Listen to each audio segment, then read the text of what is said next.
And welcome back to Combo Breaker 2026. Hope you stayed locked in and didn't lock out. We are playing KI, of course, right? Not what you want to be doing in this game. I'm Roman22S. Trash baby again. She was Trash baby. And we were talking about SVM versus Dr. Ivory before the break. Again, Gargos does well against two of SVM's characters that we mentioned before. Her Spinal and Hisako not as strong against Gargos. But the Rash. Look at Ivory. That guy has such a personality. I'm wondering if we'll see the Toad. There it is. Yeah.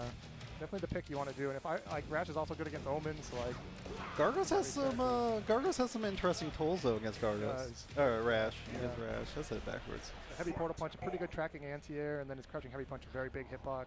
Rash, of course, has mind games around that with the tongue. The tongue is what makes it difficult. You're just always guessing on how to anti-air him because he can counter hit you with that tongue. Yeah. It's like a dive kick, how it works. And he's got really strong jump in normals too to counteract or to pair with that. So sometimes he just jumps in and you don't try to anti-air, but sometimes you do anti-air, you just get counter hit by the tongue. Yep. Pretty much like a dive kick. Oh, nice jumping medium punch though. Pretty strong tool from Gargos as well. Ivory is he's a wild player, and I think it works to his advantage sometimes where he will just like do some stuff you're not expecting. To a good start, good anti-air off the wrecking ball, with the reckoning. Yeah, he's really checking these tongues and whatnot with the medium reckoning. Again. The anti-air is on point. He might want to think about doing an early tongue, right? Like I said, might counter hit him out of that. I mean, she's been trying to tongue in too, though. Like she's getting hit on the tongue in. The minion gets punished. Yeah, Gargos, he's going to summon these guys, and they are going to watch his back for him. There's best bullets. Gargos throws them out there and says, "Get to work." Oh yeah, they usually put in a lot of work. Gargos generally a weak character in general, but once he gets the minions out, he becomes a lot harder to deal with. Wasting that instinct, Ivory looking super solid in game one. He's ready for this matchup. Gargos definitely, you say weaker, but he also has like one of the strongest win conditions in the game. Oh yeah, like if he gets two minions in the corner and he pops his instinct where he gets infinite armor, like good luck. Just holding the Toad up there. That's not going to punish.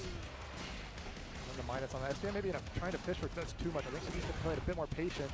Yeah, these minions definitely create some funny interactions in this game because like if you hit them, you have some additional hit stop on your button and whatnot.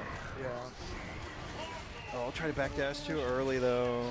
This is looking really bad. SVM just could not get anything started.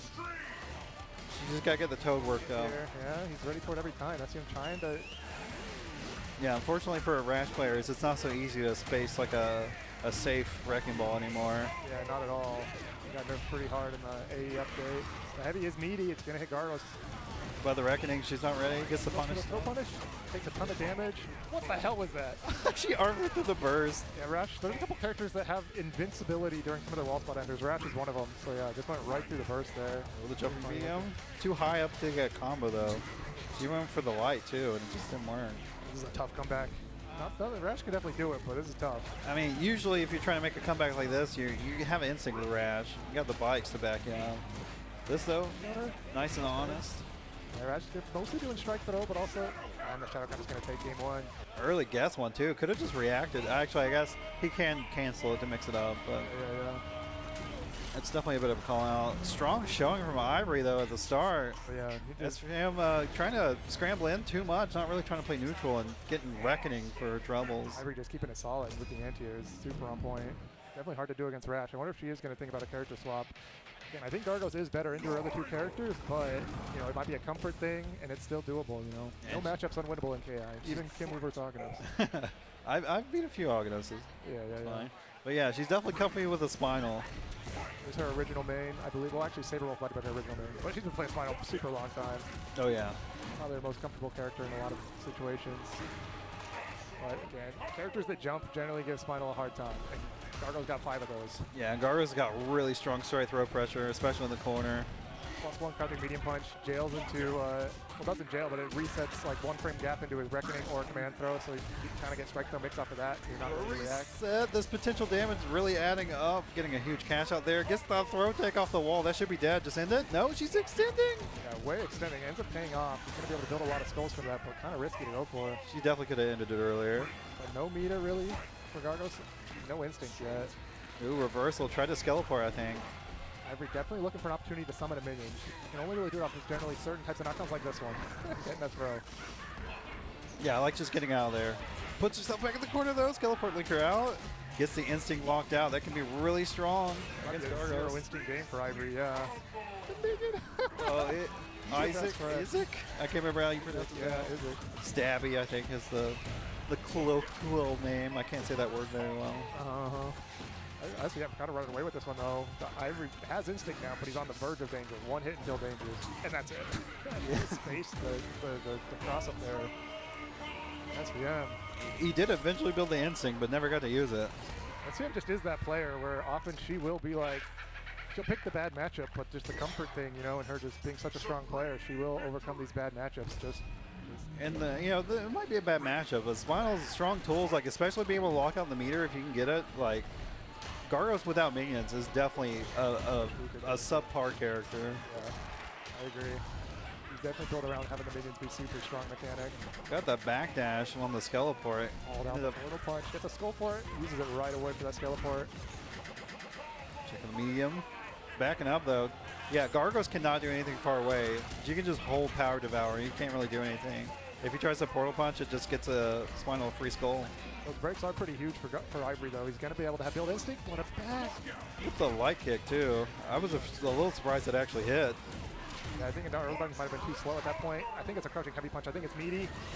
She messed up there. Yeah, try to anti-air with the Soul Sword. Spinal definitely suffers with the he's locked out from the hit stun. The armor causes so much additional hit stop whenever you and projectiles are dangerous because it's asynchronous hit stop too. Like Spinal does not get affected by that. But that active frame was like active throughout the entire time of that shadow hitbox, so that's why SVM got clipped there. Able to still clutch out the first round after that weird interaction. Look at Isaac though, he's coming in. Yeah, Spinal's not able to get a hitbox behind him. Maybe teleport Soul Sword just to try to hit him. Oh, there we go. Oh, but that was the hit that put Isaac down. Wretch though, still got 2 hits, I believe, 2 hit points. Usually you see him summon that fat guy more often because he's got more health. Isaac though, he's like the AA goat. He's a combo breaker goat. Yeah, he will anti-air for you just with that pitchfork, stabbing it right out of the air. Very strong. Yeah, Ivory definitely wants to get that sandwich, and SVM knows that, teleports out of the way so she doesn't get sandwiched by the minions. Doing good safe pressure against the teleport, calling it out. That's minus on hit. Oh, Dredge messed it up. Doesn't kill the stabby guy yet though. There we go. Finally gets both minions on screen. That's him coming. I play the game, but he's gonna get a minion right back. She's got instinct though. This could go sour. Yeah, Skull's bouncing up. He's still gotta deal with this guy. He's just hiding behind Gargos. Gargos blocking everything for him, but he's just gonna stab you. Holding Spinal up, wasting out that instinct. Pretty strong thing that like Gargos and Rash can do. Minion! Oh my god. He tried to jab check him, and Minion's just behind Gargos, backing him up. Employee of the month here. Yeah, she definitely just had a really hard time checking the minions, getting them off the field, which is kind of a lot of times what people recommend. If he's got minions out, you want to over-focus on getting those guys out because sometimes it's better just to take the trade on a portal punch combo. Eat a little bit of damage, remove the minions from the screen. Yeah, it can put you in such a bad place. Holding that for a long time. Checks with a heavy punch. SVM says she is locking in with the Spinal though. Gotta win 2 in a row. I mean, she can definitely do it. We saw that first game with the Spinal. Pretty strong stuff.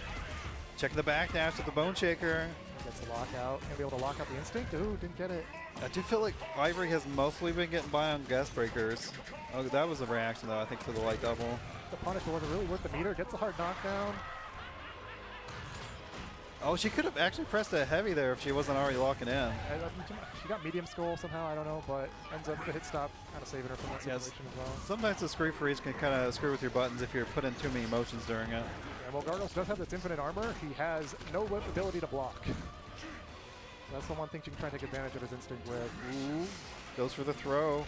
Shadow counter trying to call out either pressing the medium punch again or trying to do Reckoning. I think Ivory is using like this stabby minion super well, trying to at least have it behind him because Spinal doesn't have the longest reaching normal, so it's not really going to be able to hit him through it. Oh, that was brave of Ivory too. Like a lot of times SVM, once she got that distance, she's been doing Power Devour to try to call out the portal punches. Hurt himself. Cornering. That's kind of risky, cornering herself there. Gets punished on that. Immediate break on the medium to stay alive. That's crazy. I kind of wish she just did normal Bone Shaker to attack Dredge, and then it wouldn't be so reactable with the Shadow Screen Freeze. Ivory is gaming. He's got both minions out. Full red health bar. Tough matchup for SVM. She's got her working out for her. The die kick hit him on the backside. Again, that minion, she just cannot hit him. Yeah, she might need to be a bit more careful with the offense though whenever Dredge is out, or is it? honestly, Isaac is the one causing us so many problems. Just jump pressure, just keep it solid, waiting for his boys to get the hit for him. The hit on the minion. He's got 1 more health left. Plus frames, but the minion's there. Yeah, he can't take your turn. Yeah, I like this patience here, jumping back, getting the hit. That's what you want to do. On the stabby minion, that's huge for you. He's going to summon it right away, but sacrifice the other minion for it. Maybe worth it. Seeing how much issue that this pitchfork has been given SVM in the set. I like the attempt of that air to air too. That's pretty strong against Gargos. That side swap linker coming across about punished again. You don't need to react to scale your minion will do it for you. There'll be tons of damage. Doesn't have meter for the next minion. SVM's gonna have to use this instinct to make a comeback. Okay, gonna be able to get a dive kick punish here, or just right through the shadow. Hits the minion too. That's huge. And now you got to deal with all of this stuff. Locks out of the overhead. You're not dead. Reset's coming. You know the reset's coming. He locks out the instinct. She doesn't need to reset when you can't pump instinct. Cross up, and you locked out immediately. We got a game 5. That was crazy. Locked in from SVM. That spinal instinct, super strong. See SVM, she's like trying to lock into the final game here. Yeah, I do think Ivory's breaker game might have been a little, you know, maybe needs to make it a bit tighter. I feel like I've been seeing a lot of lockouts. It's like when it's getting to those clutch situations, like it's easy to just start panicking and you just try to break something. Because if you get the guest break, it can save you. But yeah, it's like a 33.3333333 chance for you to get out of whatever you got hit by. That's if you time it right, though. Live by the guest break, die by the guest break. One thing he's not dying by those anti-airs, but so on point all set from Dr. Ivory, the medium reckoning. It's not the fastest anti-air, but it's pretty good. Yeah, I did like him. He tried to use the crouching heavy kick from Gargos to check the power devour, too. And counter hit trying to guest break that overhead with a reset. That's huge for SVM. Level 3 under, overhead reset again to the plus frames. Good tech on the throw. Yeah, this meaty punch is a menace. Went for the anti-air grab, maybe crossed up the inputs there, maybe looking for a reckoning. I think it would be the other input, I'm not sure. Counter breaker! That's huge. Full screen counter break on the portal punch combo. Yeah, Ivory, I think, was able to escape that corner without eating too much. So, like, he's in a pretty good situation now. Gonna get the stabby guy out. Yeah, Gargos. Oh, the fat guy. Gargos, he does have range doubles and whatnot for long range combos, but getting the counter breaker there was like huge reward, little risk. Well, not little risk, but, you know, risk for the player trying to break. Saving the meter, kind of great. She could have killed Unbreakable, though, I believe, but wants that meter. Yeah. That meter's, though, locked out. Breaks at that time, not deterred, even after that counter break. Oh, I like that dive kick. Tag him on the way down. Huge shadow counter. Gargos players love to try and jail into that medium punch so they can get their mix-up going. But that's what called that out. Huge damage. We got the instinct, though. Are we going to just go for it? Yeah. For the throw. That's minus on hit. Ivory, why did you do that? But it's coming from Gargos, minus on hit. Oh, go for. He tried to check it, but his reactions were too sick. He was too fast. Dead, not dead yet. Never mind. That thought did more damage than I thought. What a clutch up from SVM. Ivory, though, always showing some really good, strong Gargos play. Yeah. I think he took Sonic Dolphin 3-2. Like, he lost him 2-3 last year. Like, almost took Sonic Dolphin out. Yeah. Pretty crazy set. Really playing super solid, though, against SVM, who's definitely, like, a top-tier threat. I'd be surprised if she doesn't make top 8. Yeah, she's definitely one of the favorites to win the tournament, in my opinion. She's been playing super well lately. Got the characters, counter picks to go for it. Ivory, funny character, local guy. Good job. You know. All right, who we got up next? We talked about this earlier. We were afraid about this. We got the Cinder Mira coming out. This we might be here a while, folks. This might be one of the slower matchups of the game, but you know, it can be pretty hype. Cinder's got a lot of movement options. I'm not trying to say it's going to be a snooze fest. It just might take a while. Cinder, if he doesn't get that burnout on you, pretty low damage character. Although it all depends on how they play it. Cinder can be a pretty close-up, like, mixy character if they want to play it like that. It just doesn't pay off as much sometimes. Valoraxe, I do think, historically would be considered the stronger Cinder player. Oh, for sure. Like a 2017 champion, combo breaker, 2024 runner-up, second to Sonic Dolphin. I believe he keeps up with the game too. Unlike like Trevwerd, you know, he plays every now and then, but mostly plays it offline, shows up in the tournaments, supporting the community. Yeah. Valoraxe, though, also you might see him in the KI1 tournament in the All In Together series. True, yeah, KI1 gamer. A little sad I won't be able to catch that live, but I definitely want to catch the VOD. It'd be super fun to see. Not a game you see often, you know. It's actually really it's very odd. It's a very odd game competitively, but it's pretty fun and interesting to see. Crash Baby here actually runs some special tournaments every once in a while where they'll run NES KI on Fightcade tournaments. SNES, it's not NES, it's SNES. SNES, yeah, SNES. And we get a lot of killers from Brazil showing up to that tournament. They're like the best players. South America is crazy in KI1. Oh yeah, and they show up because not a lot of people run tournaments for that game, so they just show up and put on a good show. We know we're playing the better version though. We got KI3 here. Yeah, 2013. It's our favorite. Cinder, unfortunately for the Cinder players, is not correct. Like, yeah, he's not top tier like in KI1. He's not top one with like there being like I don't even know how big the gap is in KO1 between Cinder and the next characters.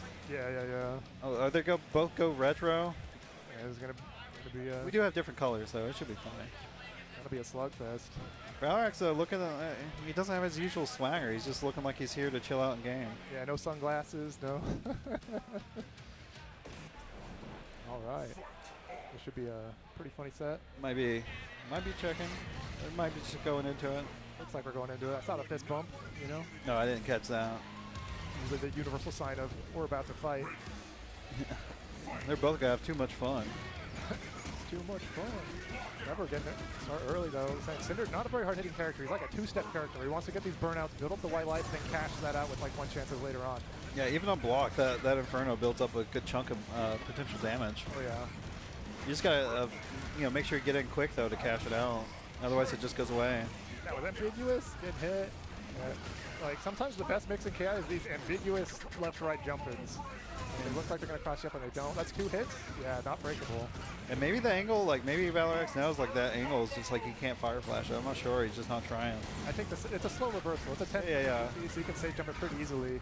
I'm guessing that setup from Trevwerd is a safe jump that's pretty ambiguous. Probably. He does seem like a tech guy. Really got the setups and whatnot. Safe jump's super good in KI because even if they backdash, they jump it really fast. Like this is why the Cinder match is so slow, by the way. This Pyro Bomb pressure can be really hard to deal with. It's not super rewarding a lot of times, but all it takes for you to get one Pyro Bomb on you, and like Cinder wins neutral at that point. Controlling it, yeah. What a DP out of the reset. Try to go for that throw.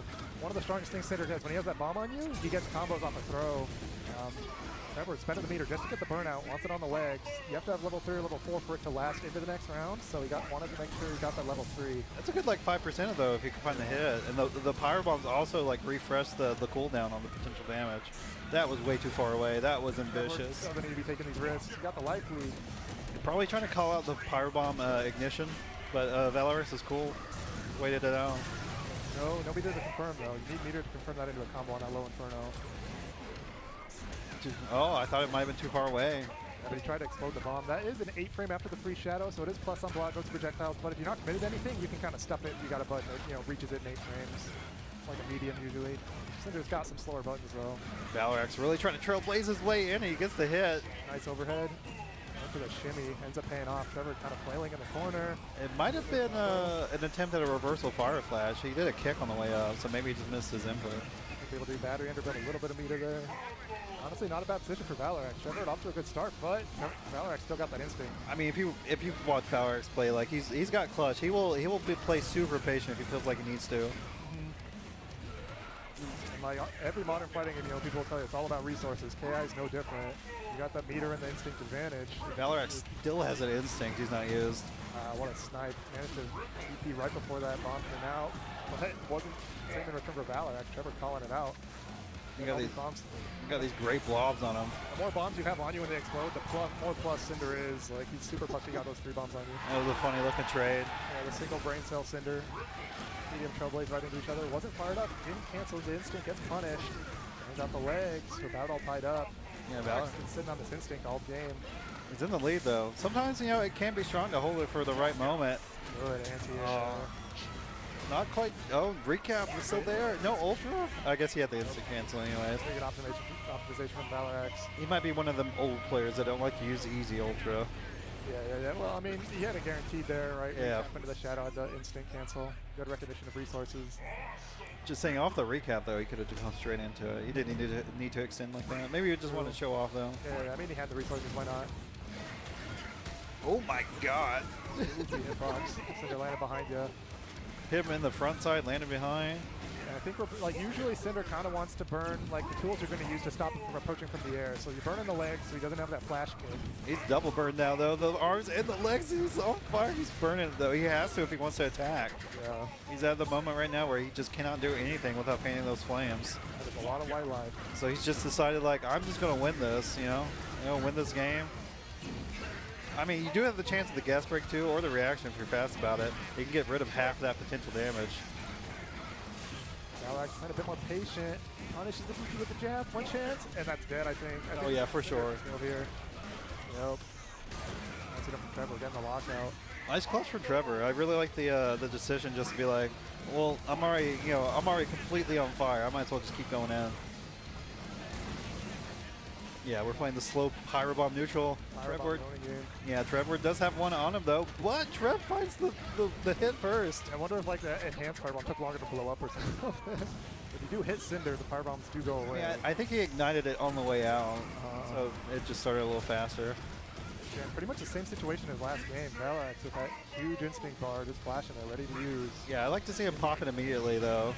Because Instinct's so strong. And Cinder's Instinct especially is really strong. He gets to exclusively use the fired up special moves.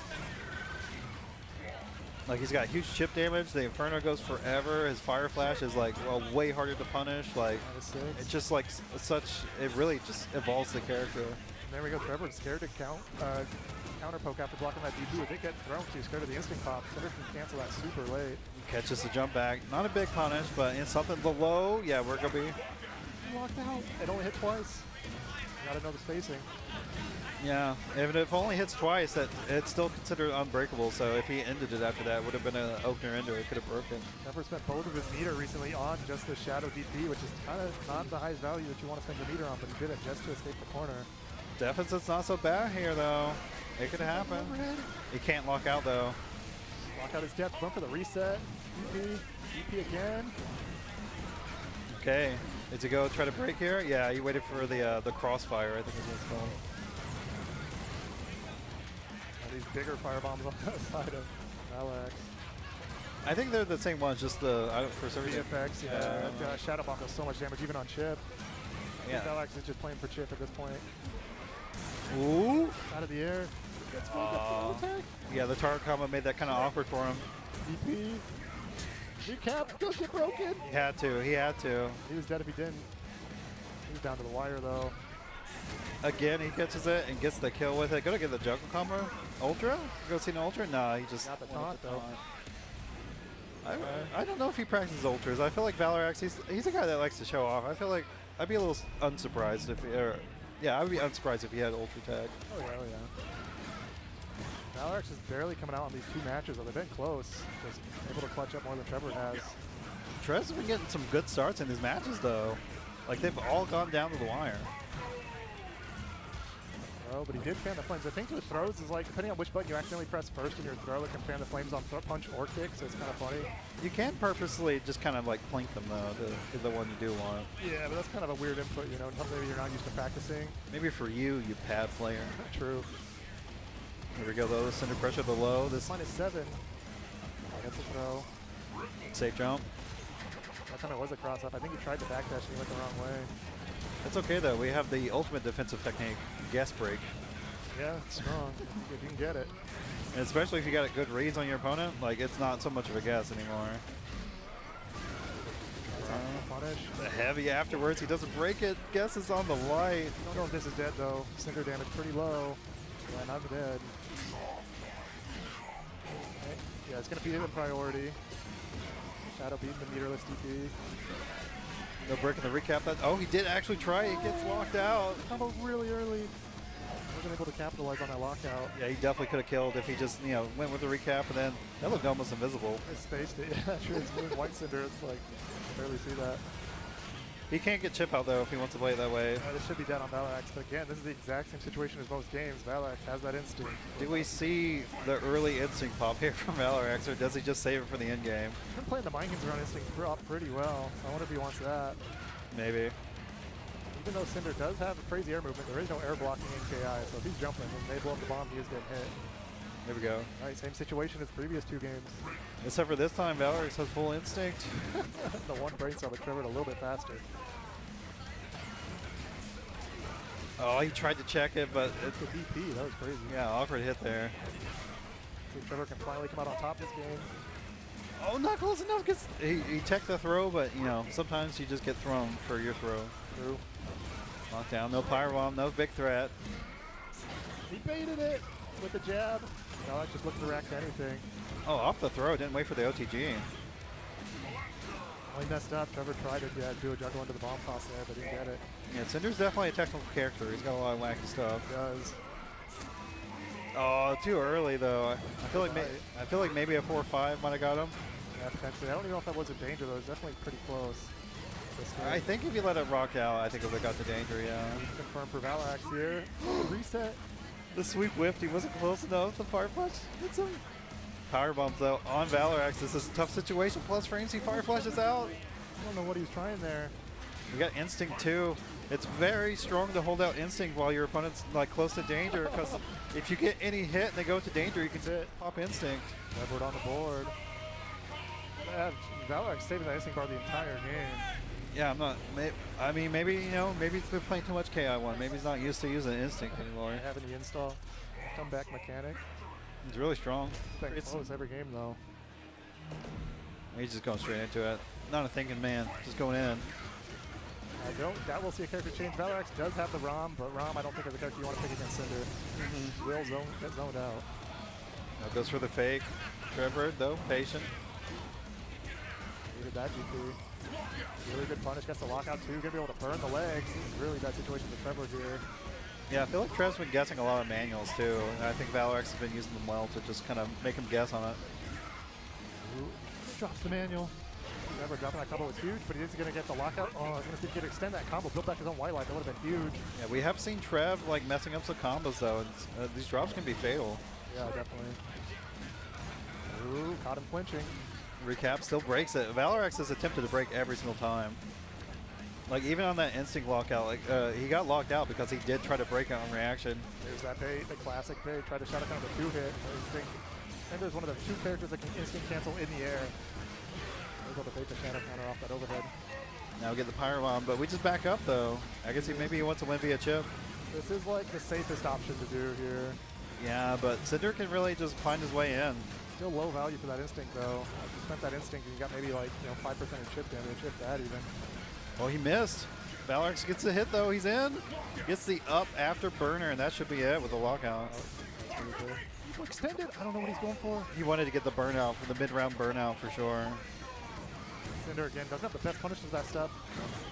The DP. Damn, he could have had the kill, but he overextended, just trying to get a little bit of potential damage. It's not even that much in the mid-round ones. Yeah.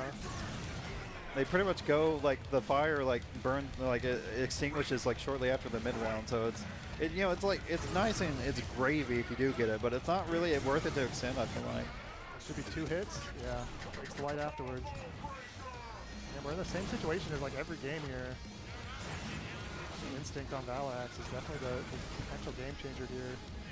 Trying to make his way in. I like it. Empty jumps, keeps it safe, hard to react to. Valoraxe has been finding like the advantage every single time. I feel like once they go back to the Pyro Bomb War, he just somehow evades all of Trevwerd's and just gets the hit. And Trevwerd's gonna hit by finally just sends the shadow without trying to react to anything. It's not working out for him. Trevwerd, you gotta keep patient. You're not down by that much. Yeah, he's looking a little impatient, looking a little antsy to get the hit in. Block. Yeah, he's gonna be able to cancel off the DP. Come out of the corner. Scoots out of there. It looks so funny. With the low inferno, finds the low inferno, has the meter to confirm. 2 hits. Yeah, 2 hits again into the light. Yeah, that was not breakable. Lucky for him, he didn't lock out this time though. Dangerous for Trevwerd. I mean, Cinder is a character that can still make this happen. Huge manual, huge confirm off that fissure. 20 seconds on the board, though, like we're saying. Cinder's one of the characters that will use the clock in this game. Are we going to get a chance to see it all? Now it's the minus frames. Honestly, I would love to see Trevwerd go for another juggle combo and go for the recap and counter break him. Counter break him? No. Dropped it again. Trevwerd went for that setup earlier and he dropped it. And that lockout should be spelled death for him. And the hit into the Ultra 3-1. Close set though. Good stuff there from the 2017 Combo Breaker champ. Oh, yeah.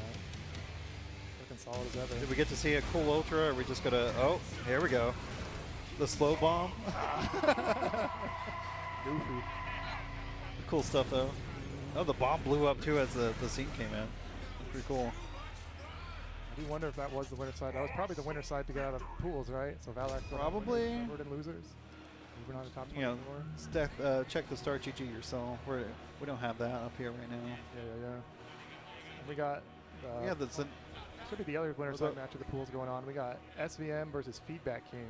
It for sure is, because Feedback and Latalis would have met in the semifinals. So this should be the winners. Whoever wins here gets out in top 24 winners. And that Feedback, like, upsetting Latalis. You know, everyone was like, oh, we want to see SVM fight Latalis, but it's Feedback versus SVM here. She is the young gun. She is very, very aggressive. Gotta be ready for her, yeah.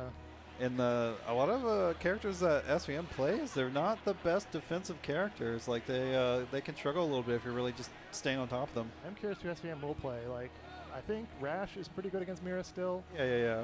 I don't know about Shin. Shin might be good. I don't like Spinal versus Mira. Yeah, I would say Spinal is definitely not that high value. Mira, like, she has a good instinct, but she doesn't really like rely on it.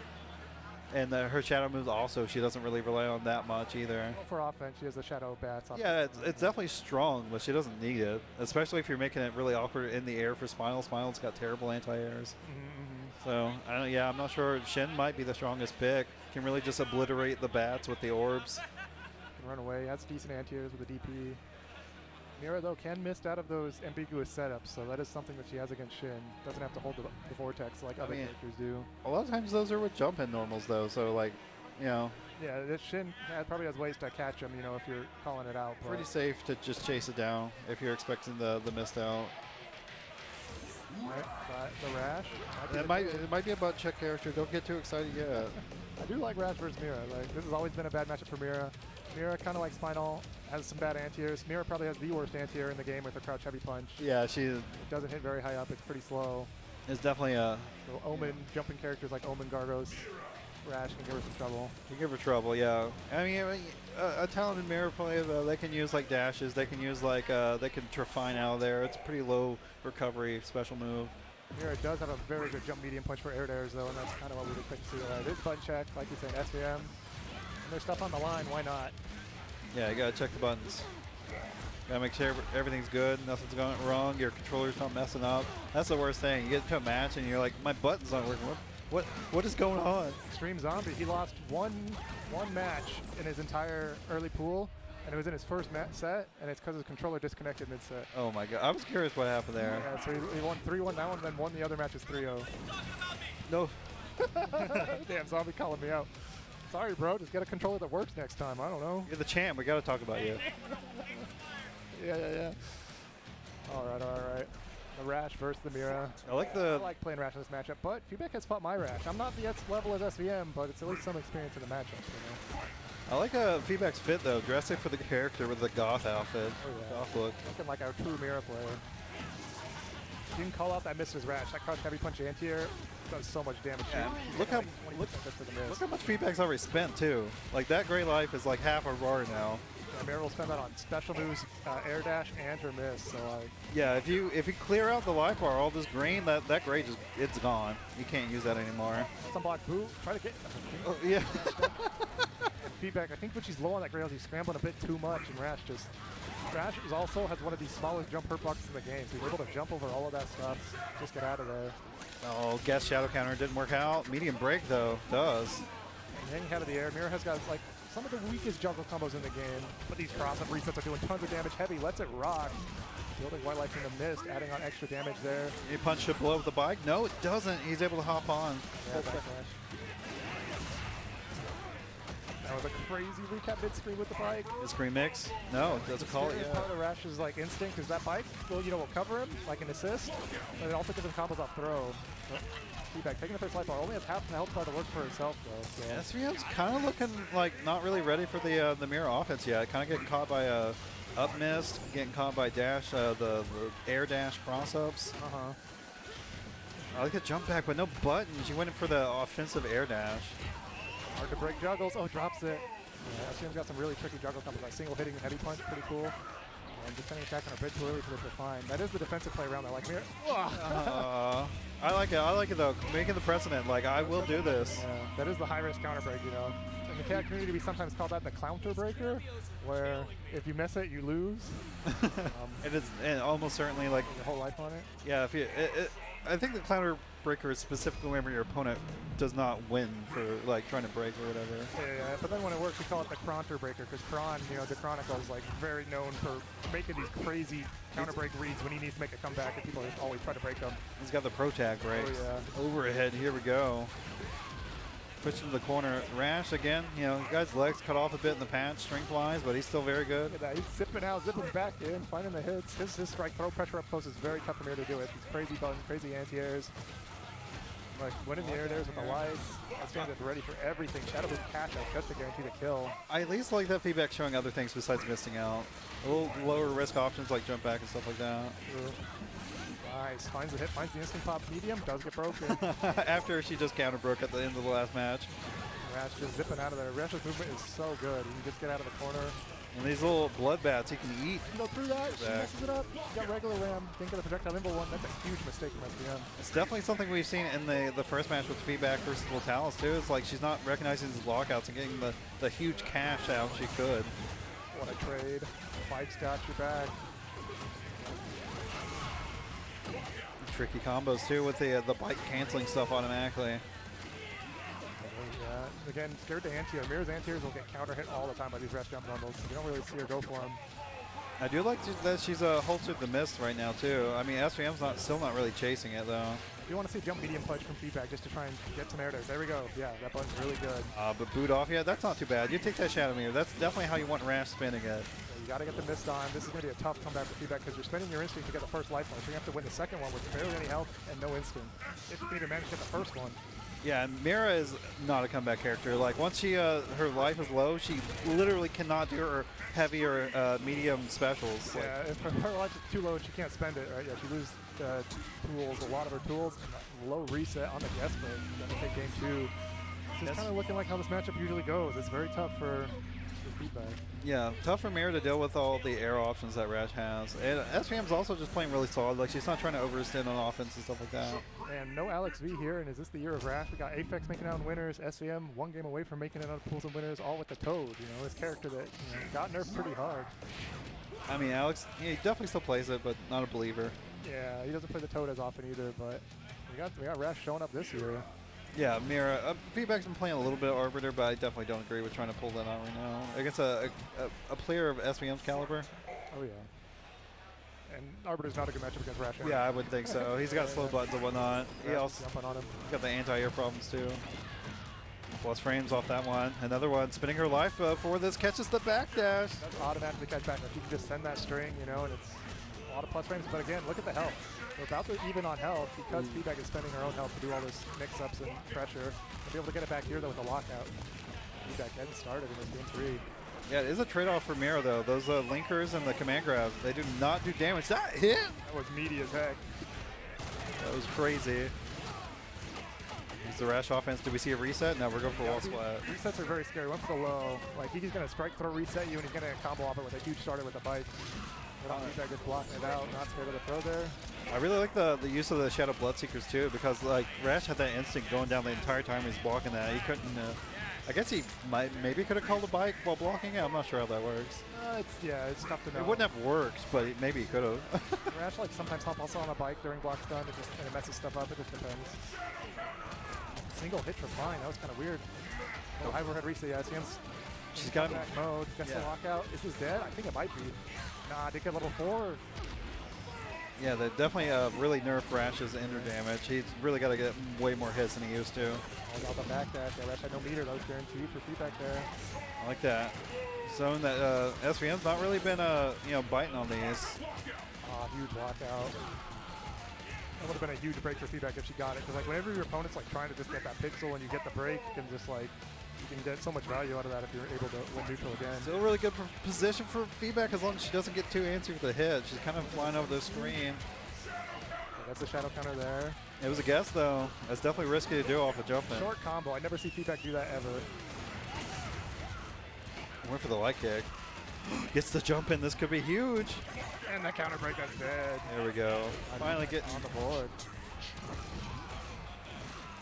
SVM, though, she does have the option if she wants to swap here. Only down one. Might be good to, try something else out, or maybe even just set a different pace and, make feedback, maybe forget about how the Rash was going. This wouldn't be the first reverse 0-3 we see on stream, reverse 3-0. We've seen 2 of them, I believe, in the first pool here. Tongue and Mira out of that miss. It is like, it's got a lot of recovery. If you're ready for it, it can be, depending on the character, it can be pretty easy to chase her down. Oh my god, that was such a low cross-up. That was dirty. Yeah, this is why you play Mira. She's got pretty good vortex, yeah. You just lock down the characters. You can do bats. You can do miss to like fake whether it's going to be a cross-up or not. Like, a lot of crazy tech with her. Catching the Bloodseekers, though, with the tongue just gets her way in. SVM does. SVM definitely tried to throw there. Cross-up. Feedback's just been sending them. Honestly, if I was SVM, I see her in the air, I might just walk forward. Backdash should punish this, yeah.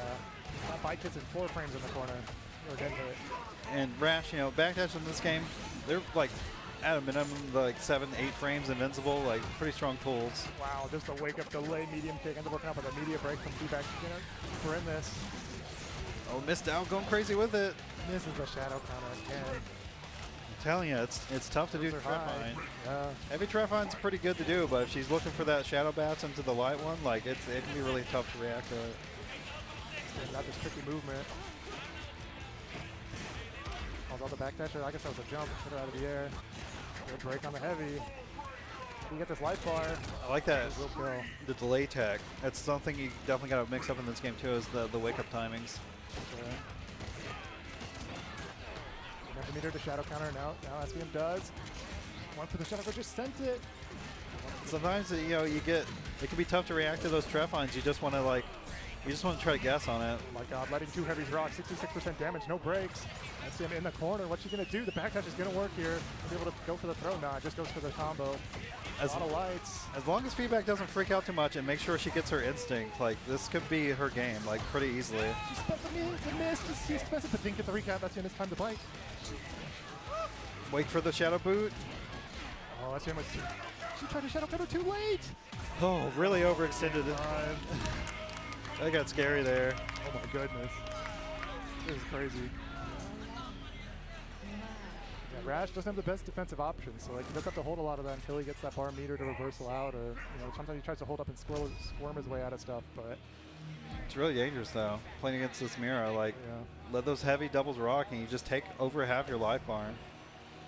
Yeah, feedback's playing the breaker game well. I mean, it's how she beat the Talus. She's making SVM second guess herself about what she wants to break, letting stuff rock, sticking with the toad. I like it. Immediate cross-up to start the game, though. Yeah, I definitely think it would be the wrong decision to try to switch here. It'd be pretty risky. Finds the cross-up, finds the lockout. This is huge. Feedback is running away with this. Just gaming that. That's forward, front side. Just gets the backdash anyways. It doesn't matter. Break. You can spend the meter. SVM doesn't spend it. She spends it on the cash out. Almost got the wall splat. I think she was hoping for that. A reset's honestly maybe more valuable. A reset into the bike with a ton of damage. Watch for the miss. There it is. Pieces are down. Gets the combo. Gets the lockout. That's dead. No, it isn't. Rash. Is that Rash damage?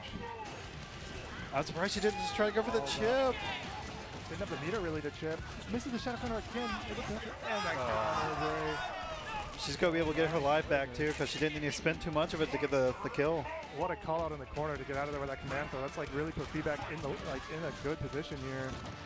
Nice blocks. The Rash has no meter to deal with any of this. Got to hold it a lot. Empty jump throw. I mean, you took that throw over a strike hit. And SVM has missed every shadow counter that she's gone for. Yeah, she's definitely really, she's been too trigger happy on the shadow counters. Backdash again, but using this to get the green light bar, this is a bad situation for her. Yeah. If she even gets the kill here. No, she didn't get an ender. And I saw her in the air, I guess the command throw. SVM is really struggling taking this life bar. 1, 2, 3. Locked out, that's dead. That is dead, that is dead. Feedback reverse 3-0. Top 24 winner side, that is impressive. Yeah, let's go feedback. Good stuff. Nicely done. Let's go. That's really cool to see the new blood coming out and doing damage, though. I know a lot of the old heads like to be like, these new players, they can't hang with us and whatnot. Feedback coming out, beating both Latalis and SVM, 2 of the favorites. Stacked pool. I think that was maybe the most stacked pool. And to see feedback come out on winners is like not what people were expecting. Nicely done. Very nicely done. That was a pull with obviously SVM, but also Lataus was there, and then also you had Ivory. Very strong, all very strong players that had to go through. Sweaty pool. Damn. Yeah. All right, and I think. Yeah, this is the break next, right? The end of our block here. It was nice talking to you and whatnot. Nice seeing you.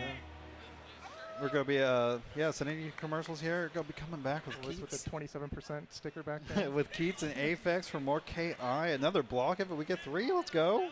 Yeah, KI will return on stream. 3 pools streamed today. All right, yeah. Well, thanks for watching KI at Combo Breaker 2026. Again, I'm Roman22S.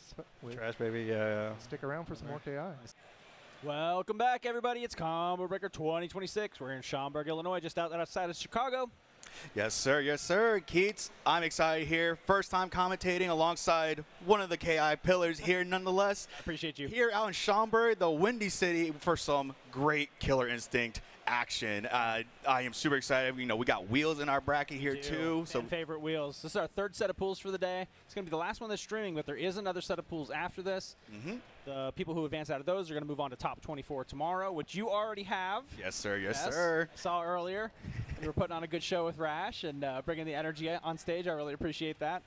But then tomorrow morning, Saturday, we're going to have that top 24. Right after that, flowing straight into the top 8, all here on Team Spooky. So thanks for joining us. Of course, of course. So we already got our players up on deck here. Some new notable names here as well. And this is what's been really great so far in this tournament, Keats, is that like we've actually had a lot of new blood. A lot of new faces today. Yeah, and we actually have seen some upsets that happened also. We actually saw earlier SVM going against Feedback King, and Feedback King with the reverse 3-0 over Incredible SVM. Work, yeah. Just, it's what's so great about this game is that there's an active community still happening, and we're getting new players showing up and putting in that work against some of the veteran players here. Really are. I saw a Shadow Jago player in the pools.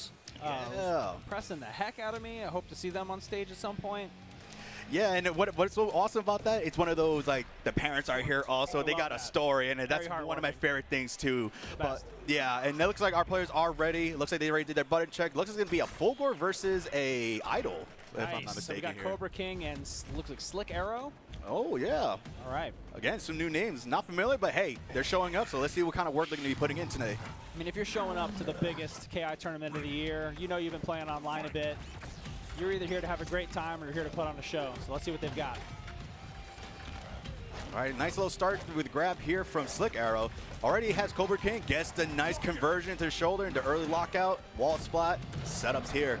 Wall with warrior stance. You got a lot of options here. You can put out a lot of damage, really good mix-ups, but it's only a matter of time until Eyedol involuntarily switches to mage stance. Yeah, and that's one of the and that's one of those great factors about Eyedol here is that there are situations where Eyedol can just easily, if he's like on a back foot right there, his head switch will get him out of there. But look at the break right now and go straight into the shadow, catches Cobra holding up.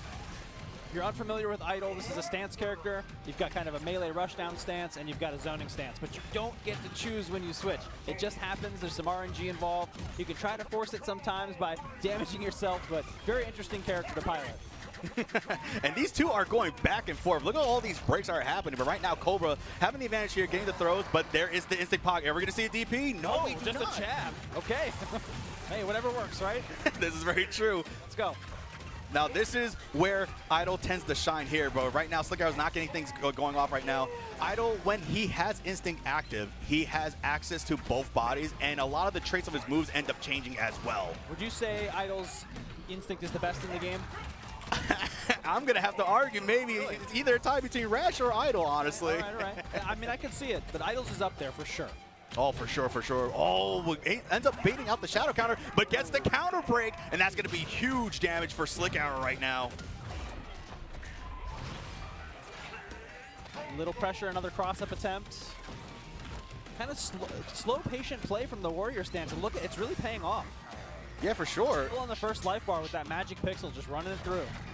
But Cobraking's like, I am not going to take this supreme victory. Let me try to get this body out of here. Yeah. But still doable. I mean, Fulgore, even after the change in their thing, you know, they did make him a little bit more unsafe on certain things. Lasers being a lot more easier to punish. But now it didn't even matter because Slickarrow is closing out the first game and taking 1-0 over Cobraking. Yeah, a lot of Fulgore changes came through. Back before Anniversary Edition, a guy you might know named Nikki, kind of wiping the floor with everybody with Fulgore. Very true, very He was true. part of the group that helped us do the Anniversary Edition tuning. And all of these Fulgore suggestions were straight from him. Shout out to Nikki, as always. He is a previous combo breaker champion. I believe Fulgore is still very, very strong. We're just waiting for the right player to show us. Since Nikki became a family man, we'll have to He took the Gal route. He took the Gal route. But right now, this is where Eyedol also tends to shine as well with the mage body. Just staying back, playing full screen, trying to clip those toes a little bit here. The tough thing about Eyedol is, I mean, this is a good situation. You kind of, oh, wow. Never mind. I'm going to stop talking. Huge counter breaker. Big damage from Fulgore. Corner positioning as well. Going for the overhead. Going to get hit out of that with the instinct pop into the uppercut. A classic. It's really hard for newer players to understand that you got to respect people's wake up when they have instinct, because they'll pop it on the way up and just visually see what you're doing and counter it. Wow, that was an instant break for Cobraking. And gets the counter break again. Right now, Slickarrow is going to go down in this first round here. Cobraking making some great adjustments right now and just Mental damage. Yeah, this is one of those cases. Mental damage. One of those cases where, you know, players, this is why these sets tend to be very crucial here, because you might not have a lot of time, but you have to make these adjustments on the fly as fast as you can, and we're seeing that. And we got the long sets here. You know, we got the 3 out of 5 sets, so people have time to make the adjustments. Exactly. Ooh. Okay. I respect the attempt on the shadow counter. That was the right thing to do, just a tiny bit late. It's okay, though, Slickarrow getting that. Gotta bait a few of these uppercuts, though. Absolute. Oh, my God. How many counter breakers are we going to see in this match? Huge. These two are, again, swinging back and forth with these counter breaks. I've been noticing that that's a lot of damage on both parties here. Slickarrow is doing, like, wake-up DPs every time. Yes. Cobraking's got to get a read on that and actually block one. Is that going to be another shadow counter? No, mistimed. Early. With the timing lockout, this is going to be crucial for Cobraking. What is going to be the setup here? Fireball teleport set up. It's meaty. Uppercut coming. Yep. But it trades. Trade. Oh, here we go. Ultra. Wow, good stuff from Slickarrow. I'm actually surprised that Cobra couldn't go for that break there. That was a one chance situation. That was close. That was close. Not too many adjustments for Cobra to make, but it's the uppercuts. Exactly. Like every wake up is an uppercut. Every instinct pop is an uppercut. It could have to bait one. Yeah, it could be one of those cases again, because we are seeing new players. This could be one of those instances where it is their first time on main stage. Those nerves might be there. True. He's just not seeing them, but he's still holding his own. Yeah, fun up there. he's holding his own here. He smiles. Having a good time. That's what it's all about here. Yes, it is. I was saying earlier about Eyedol's stance switch mechanic is like the ideal range for warriors right here. If you switch to mage, the ideal range is full screen, so now you got to find out how to get away safely. Exactly. And when you switch from full screen back to warrior, you got to find a way in safely, right? It's one of those cases where, like, Eyedol, and it looks like we're seeing that a lot here, where Eyedol, he does a lot of mental damage to you, because you have to know how to play both parties at this instance. You do.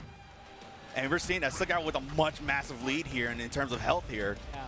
I mean, at least if you're trying to get into the game and you're interested in Eyedol, neither of the stances is particularly hard to learn. They're pretty easy characters. So it's not like you're learning like Gen in Street Fighter, where both stances are incredibly difficult. You know? You have 2 pretty easy stances. It's really just how you balance those tools and improvise based on what the game gives you, you know? Exactly, exactly. Right now, there's another switch up. Slickarrow, just with these trumps. Early break. Yeah, Eyedol. Yes, for sure. Yeah, that was definitely a guess. Another medium break. I was going to say, with that jumping medium kick that Eyedol has, is so strong on cross-ups. Really good, yeah. His and Arbiters are just like super fat. Caught jumping again. Cobraking just not finding the right answers here. Yeah, this is looking a lot worse than the last round. Looking like it might be over here really shortly for Cobraking. Another switch here. One hit away from instinct. Ooh, early lockout. No, drops the combo, but gets the reset. Signs of life. Where's the mix? The same thing, uppercut. Oh, it whipped! I love it. Actually baited one. Oh my God, that was actually insane from Slickarrow. And look, yeah, that was the right play. It was too little too late, but that is the spirit you need, right? Exactly, You have to become a player who can find that adaptation in the second game, not the third. Right? That's so true. You're on the right track, right? That was really brilliant play. Really, really good stuff. And again, look, all smiles, all pumps out, the confidence there. We definitely saw it, but Beautiful. Slickarrow moving on to the tournament here. Love it. And KI is really such a special game because it gives you those opportunities, right? You're never really out of it. You have this much health, somebody hits you, you don't go, oh, I'm done. You get that clutch combo breaker. Exactly. You turn that into some sort of offense, you know? Yeah, and that's the crazy part about KI also, because the instinct meter is your comeback mechanic. It is. And you can pull the momentum in your favor. It doesn't even matter if you're in the Magic Pixel. The characters are all viable and diverse in their own way, that there is not really a bad character. They can all work because their instinct can help. Like Cinder, what's the longest time? Everyone says Cinder is bottom 1, but she has like one of the best instincts. Crazy. Yeah, and we've seen the comebacks like Calypso in the past or Zenkai. Players like that, they make them work. And we saw that there with the instinct from Eyedol from Slickarrow, so really good stuff. It's also, like, there's an aspect to some of the characters in this game that are really aggressive and wild and gimmicky, for lack of a better term. Mira, Riptor, Shadow Jago, right? These characters can mix you to death. Oh, of course. But they're also pretty good if you calm down. Very true, very true. And if you find that player who's willing to play that character, not 100% nutty, but like 60% nutty? Yeah, maybe try to find the even ground, yeah. Somewhere in there, like you're solid sometimes, then you're a nut some other times. That is so hard to deal with. As an opponent trying to get a read on this person, they're mixing the styles. They're changing their temperature. I've known players in the past who will change how they play based on the music in their ear. So they'll have their own headset, I'm one of those players, I will say that. They'll put in their own earbuds, they'll put on their own soundtrack, and they'll let the music decide, it's music their opponent can't hear. They'll let the music decide what kind of gameplay temperature they're going to give their opponent. Exactly. And anything you can do to throw people off is how you win. Yeah, no, and I'm actually I'm really glad that you brought that up, because like I actually had a player mention that during the run today, where they went through many characters, and his go-to was, if I can't lock you down the first half of that game, I lost already. Okay. And because it goes into it, I could play nutty or I could play grounded. Yeah. But if I can't lock you down, I lost. Well, I don't agree with that entirely. Never give up, right? Always keep fighting. It's the mental fortitude, Keats. It's the mental fortitude. You're never out, right? If a perfect is possible, then conversely, a 1-pixel comeback is possible, right?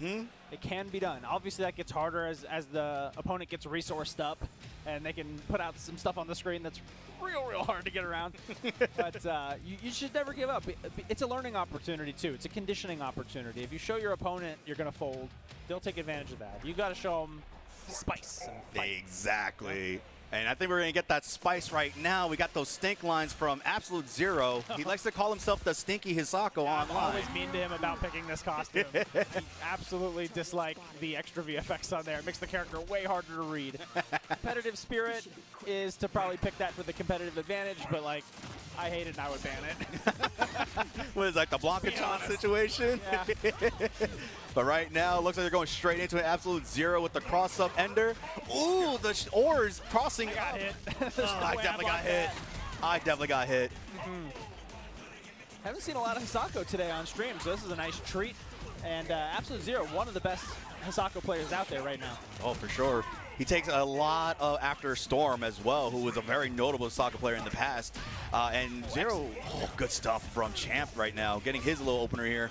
I'm not familiar with Champ, but I love a good Orchid. Yeah, of course. Orchid, one of those characters, I feel like she's super slept on still. A lot of players just She's not technical. utilizing. She's hard. Like, there's a basic version of Orchid that's solid, but like if you want to really get the most out of her, she's pretty technical. That's why I'll always love seeing Nate play her. Shout out to This Nate. Nate is incredible with this character. Yeah, the lab monster, but right now it looks like Zero's going to try to close out very early, goes into level 3. Is it enough? It is. Hisako is kind of, like if you're unfamiliar, she's kind of like Makoto from Third Strike and Street Fighter 4. She's got the slow walk speed, but this lightning fast forward dash. And she's got a pretty threatening command grab game and a decent set of normals. So pretty threatening character on the ground. If you can fight her from the air, you can do something, but really you want to put projectiles on her. Yeah. You can't parry though. She has a parry. And Orchid can. She has a grenade. So you need to get that knockdown and set up the grenade. That's very true, and Champ right here needs to find those instances where he needs to get those setups right now. He's actually doing a little bit better job here. He's slowing down the pace a little bit. which is one of those cases where you kind of want to do against a player like Zero who's playing a character like Hisako. If you're able to just control the spacing a little bit, Hisako can't really get inside. But if you get that combo and you don't get that knockdown because you're getting broken, you're not going to be able to set up a grenade. You're not going to be able to run that offense that Orchid's so good at. Exactly. And right now, another command grab back to the corner. These two just swinging. Oh, the light kicks over and over again. He was hoping that landed. Stabbed in the leg. Sako's just one of those great characters. Like, she can just control the mid-screen because her, what's the weapon called? Nagatana, something like that? Naginata, yes. She can control that mid-screen. What's crazy about her Wrath meter you see above her Shadow meter, it can make it, if it's full, it will count it as a counter hit. That's right. And she can pull off some of these crazy stagger combos. So I'm hoping that we see Zero pull off some of that in this matchup here. Yeah, and also when she has enough of that meter, she can cancel the recovery of her attacks into a parry. Exactly. So even when she's minus, she might get you. You gotta watch that meter. She's a very spooky character.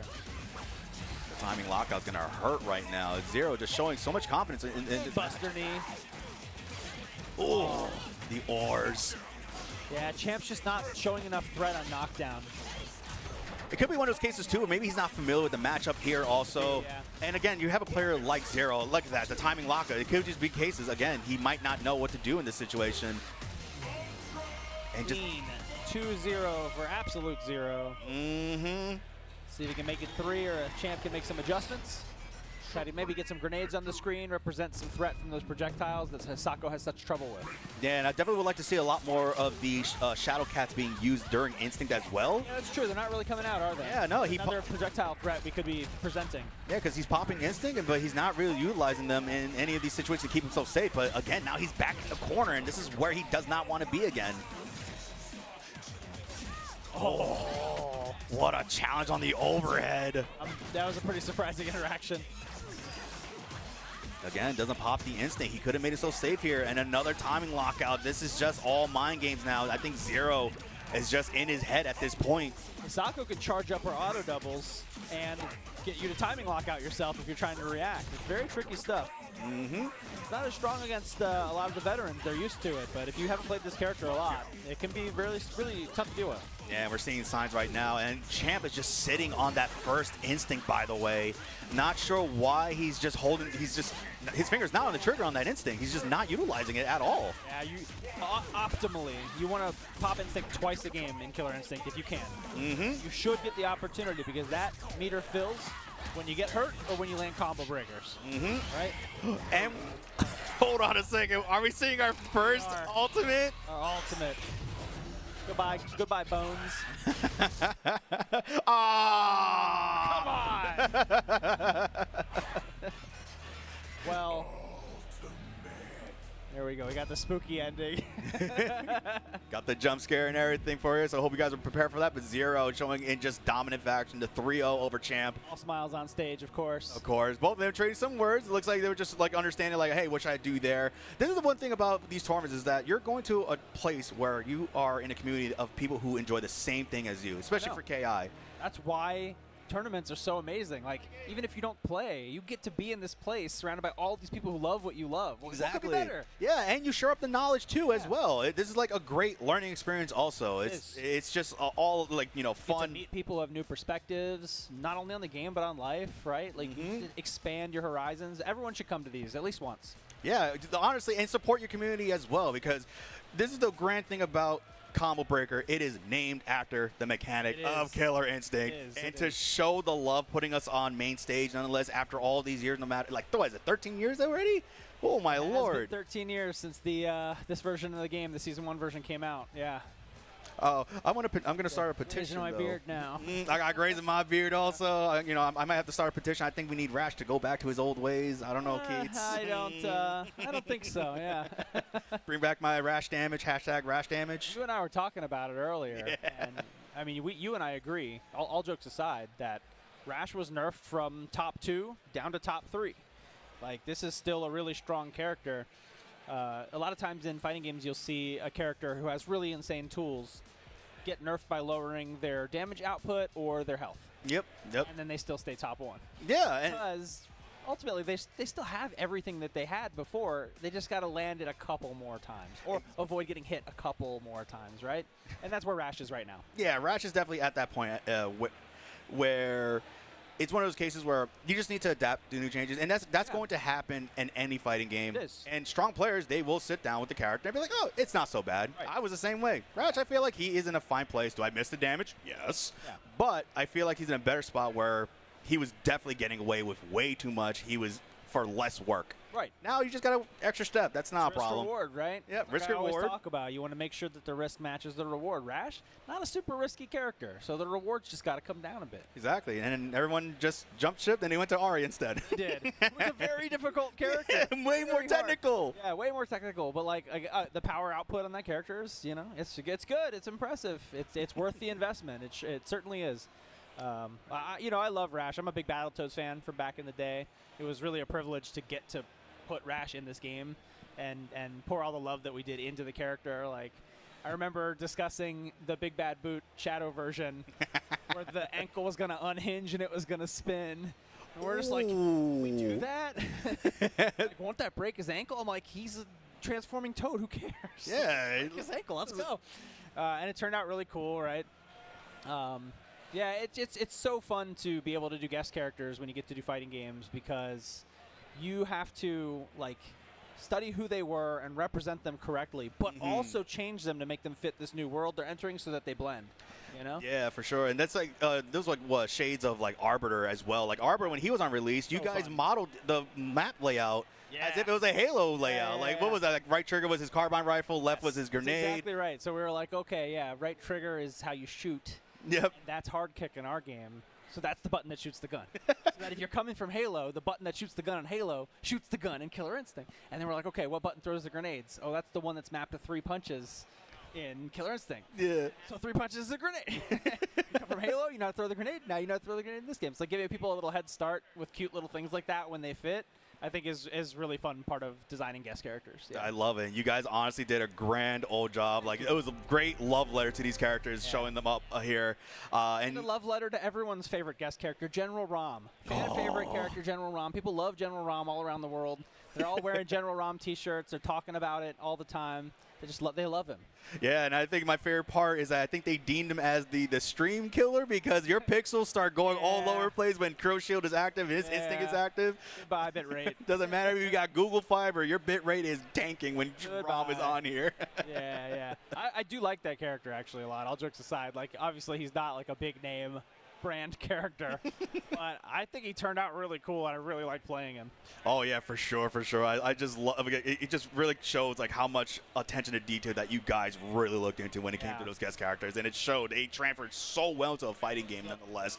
And like, you know, I know we mentioned Arbiter. We actually are going to be having an Arbiter player. My little protege, Wolfslayerninja. Yeah, close, huh? Yeah. I coached him 1 that. year. I coached him the year that he made top 8 for the first time in Combo Breaker, and his Arbiter is no joke. He actually put me into losers before years ago, and he's shown up many times. He has definitely made a name for himself, showing the improvement.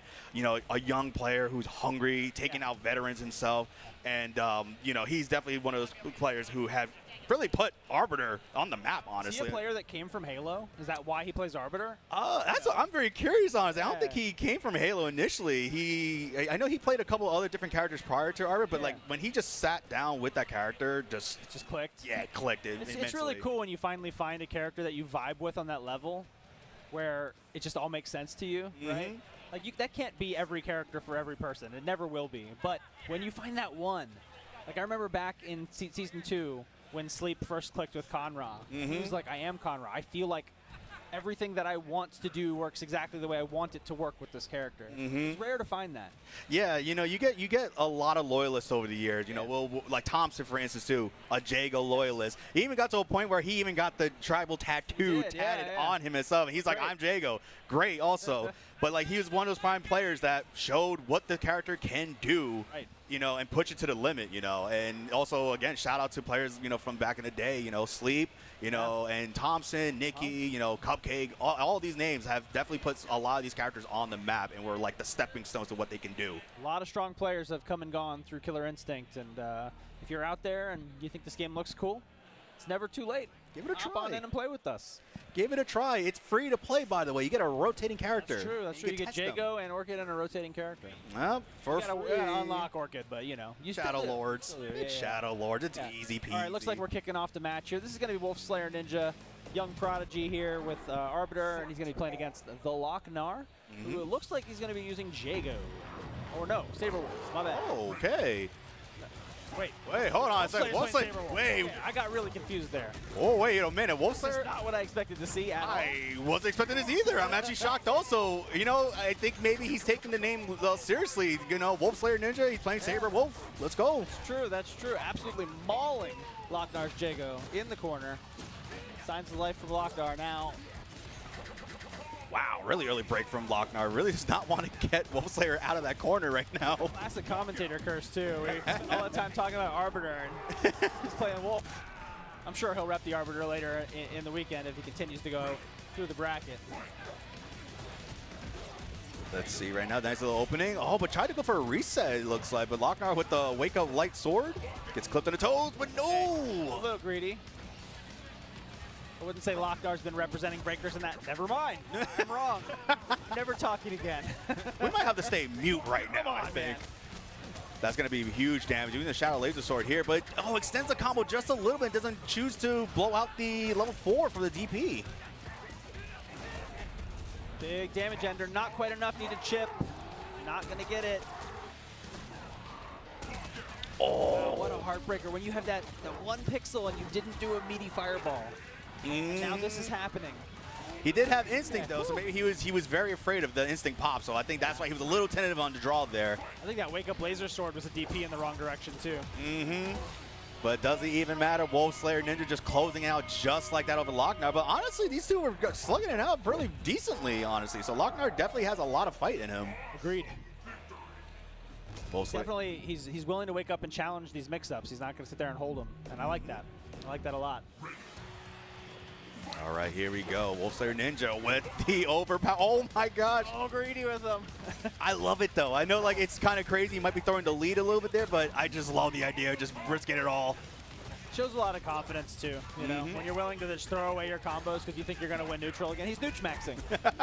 Oh, is that a new thing now, nooch maxing? No, I was just challenged to say nooch maxing and frame mogging on stream, and I did get them both out, so I win the challenge. You know, I think I'm going to have to start saying that. Please don't. I'm going to make it a thing, Keith. I'm sorry. No, please don't make nooch maxing a thing. I think the Guilty Gear people came up with that term first. It's okay, we can make it ours. Let's not do that. All right now. Okay, but Lochnar having a little bit more success here. Like, you know, not crazy of a life deficit here. Wolfslayerninja with the Wake Up Ragged Edge. That is kind of crazy to do, though. Yeah. I think it's just having fun. Oh my gosh, these two are just throwing it all the way. Yeah. Wolfslayer's playstyle right now is kind of playful. Doesn't feel like he's playing super serious. A little disrespectful, you know what I mean? Yeah, and we just saw shades of the counter hit DP buff that Jago got in the anniversary patch. You want to throw your life away against Jago? Just throw that heavy one. Lochnar got a lot of health back from that combo, but didn't finish it into Oki or anything, right? So there's a lack of polish on Lochnar's play that I think Wolfslayerninja is attacking. Oh, I think that one kick might have been an import error. I think he was anticipating it hitting on a ground normal instead. Yep. He wasn't expecting a juggle, but Wolfslayerninja, oh, what is he doing? This is, like I said, disrespectful. Oh, well, oh no, okay. I remember him showing me this. Him and Zombie, both are training partners, by him and Extreme Zombie. You try to show me something. That's what that was. He knows. He knows. But you know what? It's too late. It's in the game forever. It's never getting fixed. Enjoy. He definitely knows you're on comms right now. Yeah, I know he does. Well, that was fun. There's That was a cool little thing. We love Killer Instinct for that right now. Wolfslayerninja again with that confidence just building up. That's a level 3. Cash out the damage here. Catches. Lochnar not holding that block. So many plus frames on the Wolf. What do? You just got to hold that sometimes. Or heavy DP. Heavy DP. Block anything heavy DP. I was going to say, or you can shadow counter. He does have the meter for it. I think Wolf is going to be plus and not press another button. He's going to press another button. Just let it rip. Heavy DP, 27%. Trust me. Oh, that's so tricky. Sabrewulf having one of the, I honestly feel like he has like one of the best forward dashes here. Yeah. And it crosses up. Well, a counter breaker is going to be huge for Wolfslayer here. Meter to spend, but still the damage is going to be quite high. Look at that, 49%. All gone. But there's the DP. He did let it rip. Plus frames, but he gives them up and backs off. Very interesting choice. Too much fear. Too much fear. I think it's one of those cases where he does not want to be inside the pocket against a character like Sabrewulf, because Sabrewulf, that's where he excels at. But the whiff wind kick and go straight into the Ultra for a clean 3-0. Wolfslayerninja, the young prodigy, showing that, hey, I don't just have an Arbiter, I do have a Wolf. It's in my name. Now I'm extra worried about it. This is what I've been He's got loving. a counter pick character now. And you think about it too, like Wolf is a character that is gonna handle some of Arbiter's worst matchups pretty well.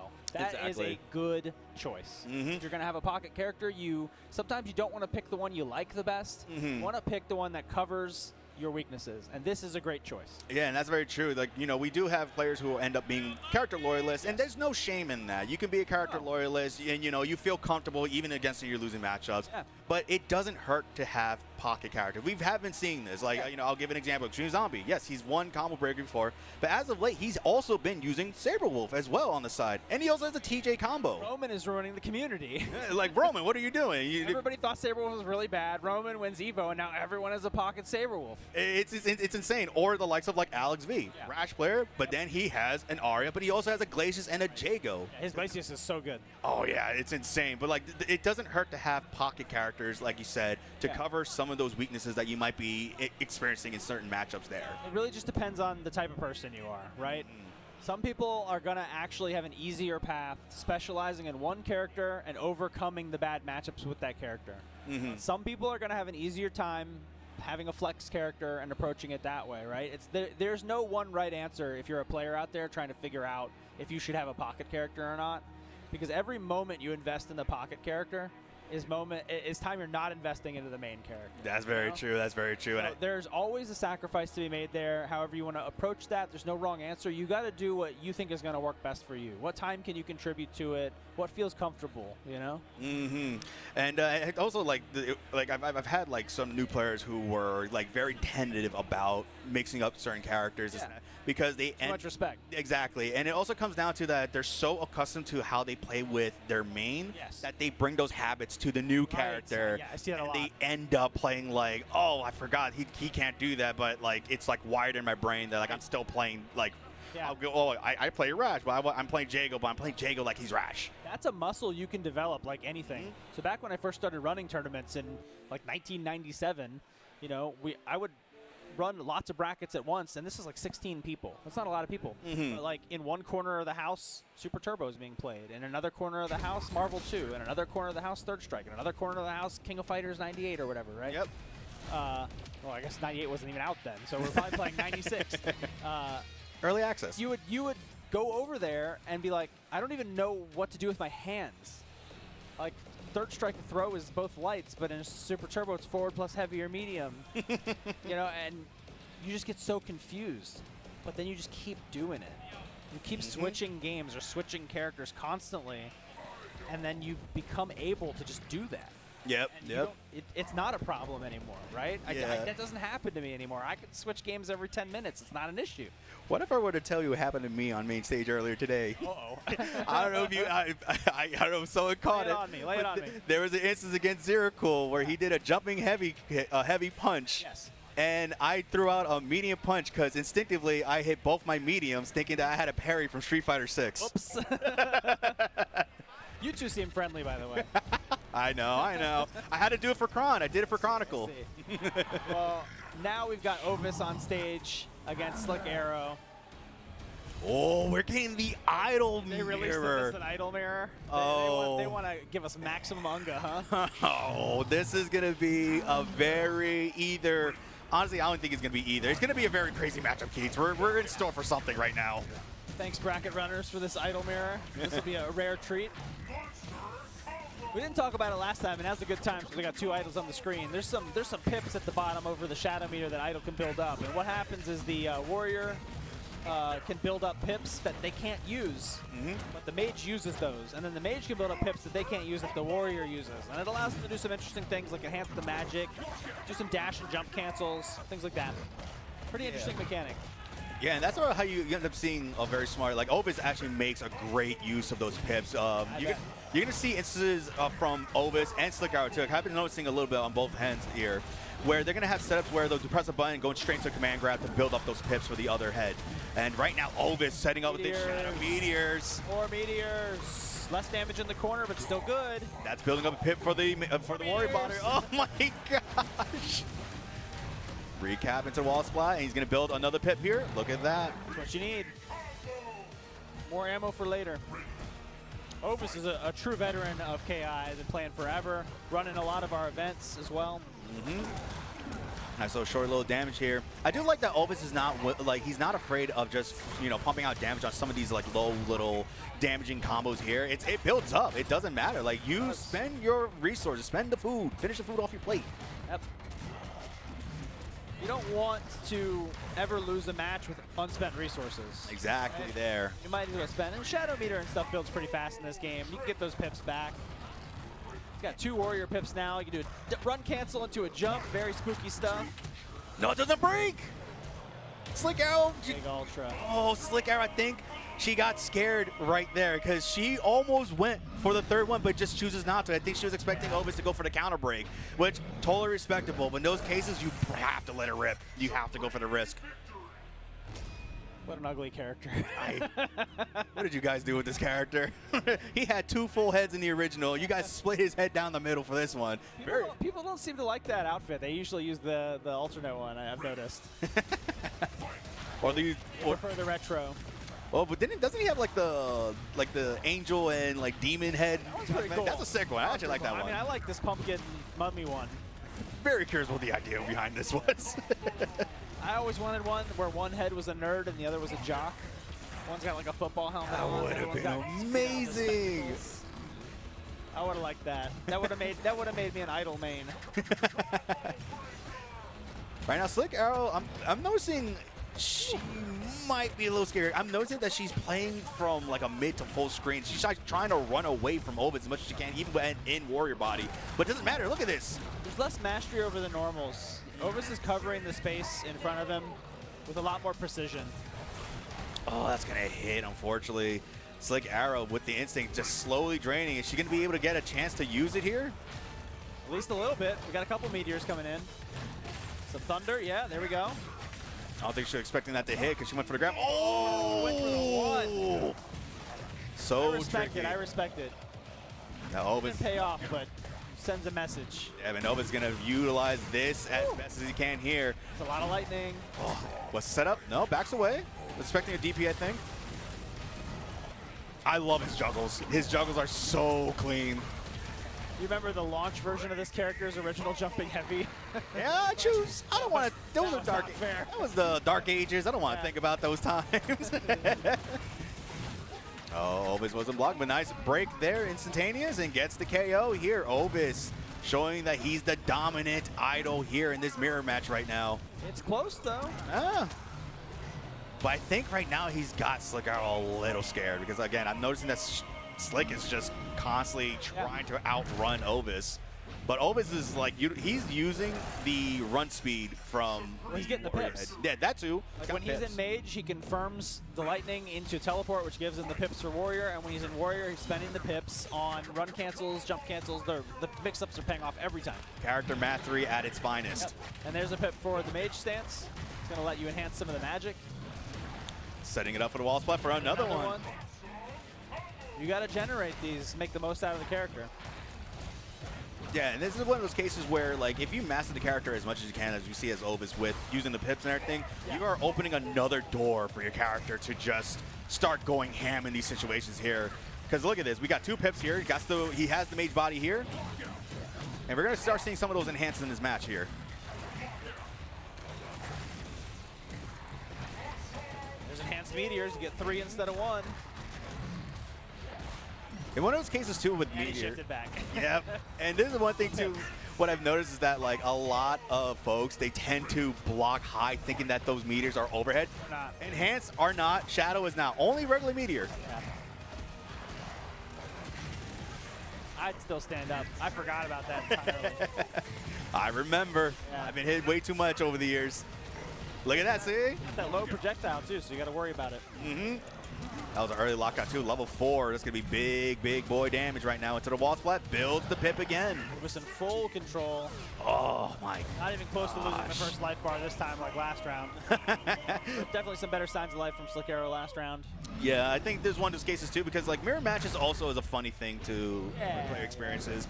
I've never been a mirror match fan. Like I always, when I had those in bracket, I was like, this is wrong. I don't like this. Yeah, it's one of those cases where it's you might not be comfortable going against your own character. You know, like I will say that for myself. Too raw. It's like only my skill matters here, right? I can't blame anything else. So there's just like an extra level of pressure in a mirror match, I think. Yeah, and it's like one of those cases. Like I've done the Rash mirror so much, I absolutely despise it. Yeah, like that's not my favorite mirror. It is one of those cases where like there's just too much happening. Yep. And I just can't really follow what's going on. Sure. I'm just like, this mirror match is just no. Like you need to practice. You haven't been practicing. You told me. I'm not gonna let you get away with it. Hey, if I get top 8 or if I win the whole thing with Rash, okay, I'm telling you, Rash is still good. Rash is still good. I don't even have to play. And Rash is still great. To be honest, I mean that's how I feel. Oh, of course. We can't keep showing Rash too much love, okay? I think we're doing a disjustice. Got a lot of Rash here, but a lot more than I thought, because a lot of people have pocket Rash. Yeah, SVM with a pocket Rash. Yeah. I mean, there's me with just the Rash loyalist. A couple more in pools. I saw another one on stage. I forget who, but yeah, we've seen a good amount of the Toad. Gotta unload the Toad. Alex B's not here, unfortunately, so we got to do the Toad justice here. But I'm actually excited for this next match because I see him on the stage. Thrashheavy. Yeah. The Eagle, the TJ. Oh my gosh, I was talking to him earlier. I was like, why don't you play TJ? I wish he brings him out for the one time. He's supposed to commentate top 8 with me, and he was like, "But if I win, then I can't commentate with you." He's like, I was like, "Well, here's the solution. Just play TJ instead.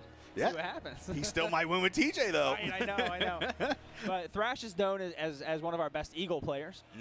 So you're probably going to see that. He's really, really smooth with Eagle. Like, he's all over the place. The movement's outstanding. He'll zone. He'll mix. Like, he's got all of it. He's the complete package, for sure. And, little-known fact, but probably well-known fact for a lot of people, he did vocals for the Shadow Jago theme song. I was just going to touch on that. And it's so funny because I always asked, I'm like, how do you go about, like, approaching the lyrics? Like, what he's like, do you really want to know? He's like, he just gave me a piece of paper. It was just gibberish. He's just like, it's just all gibberish. Just there you go. I was like, that's it, really? So he just had to scream that? That's amazing. Yeah.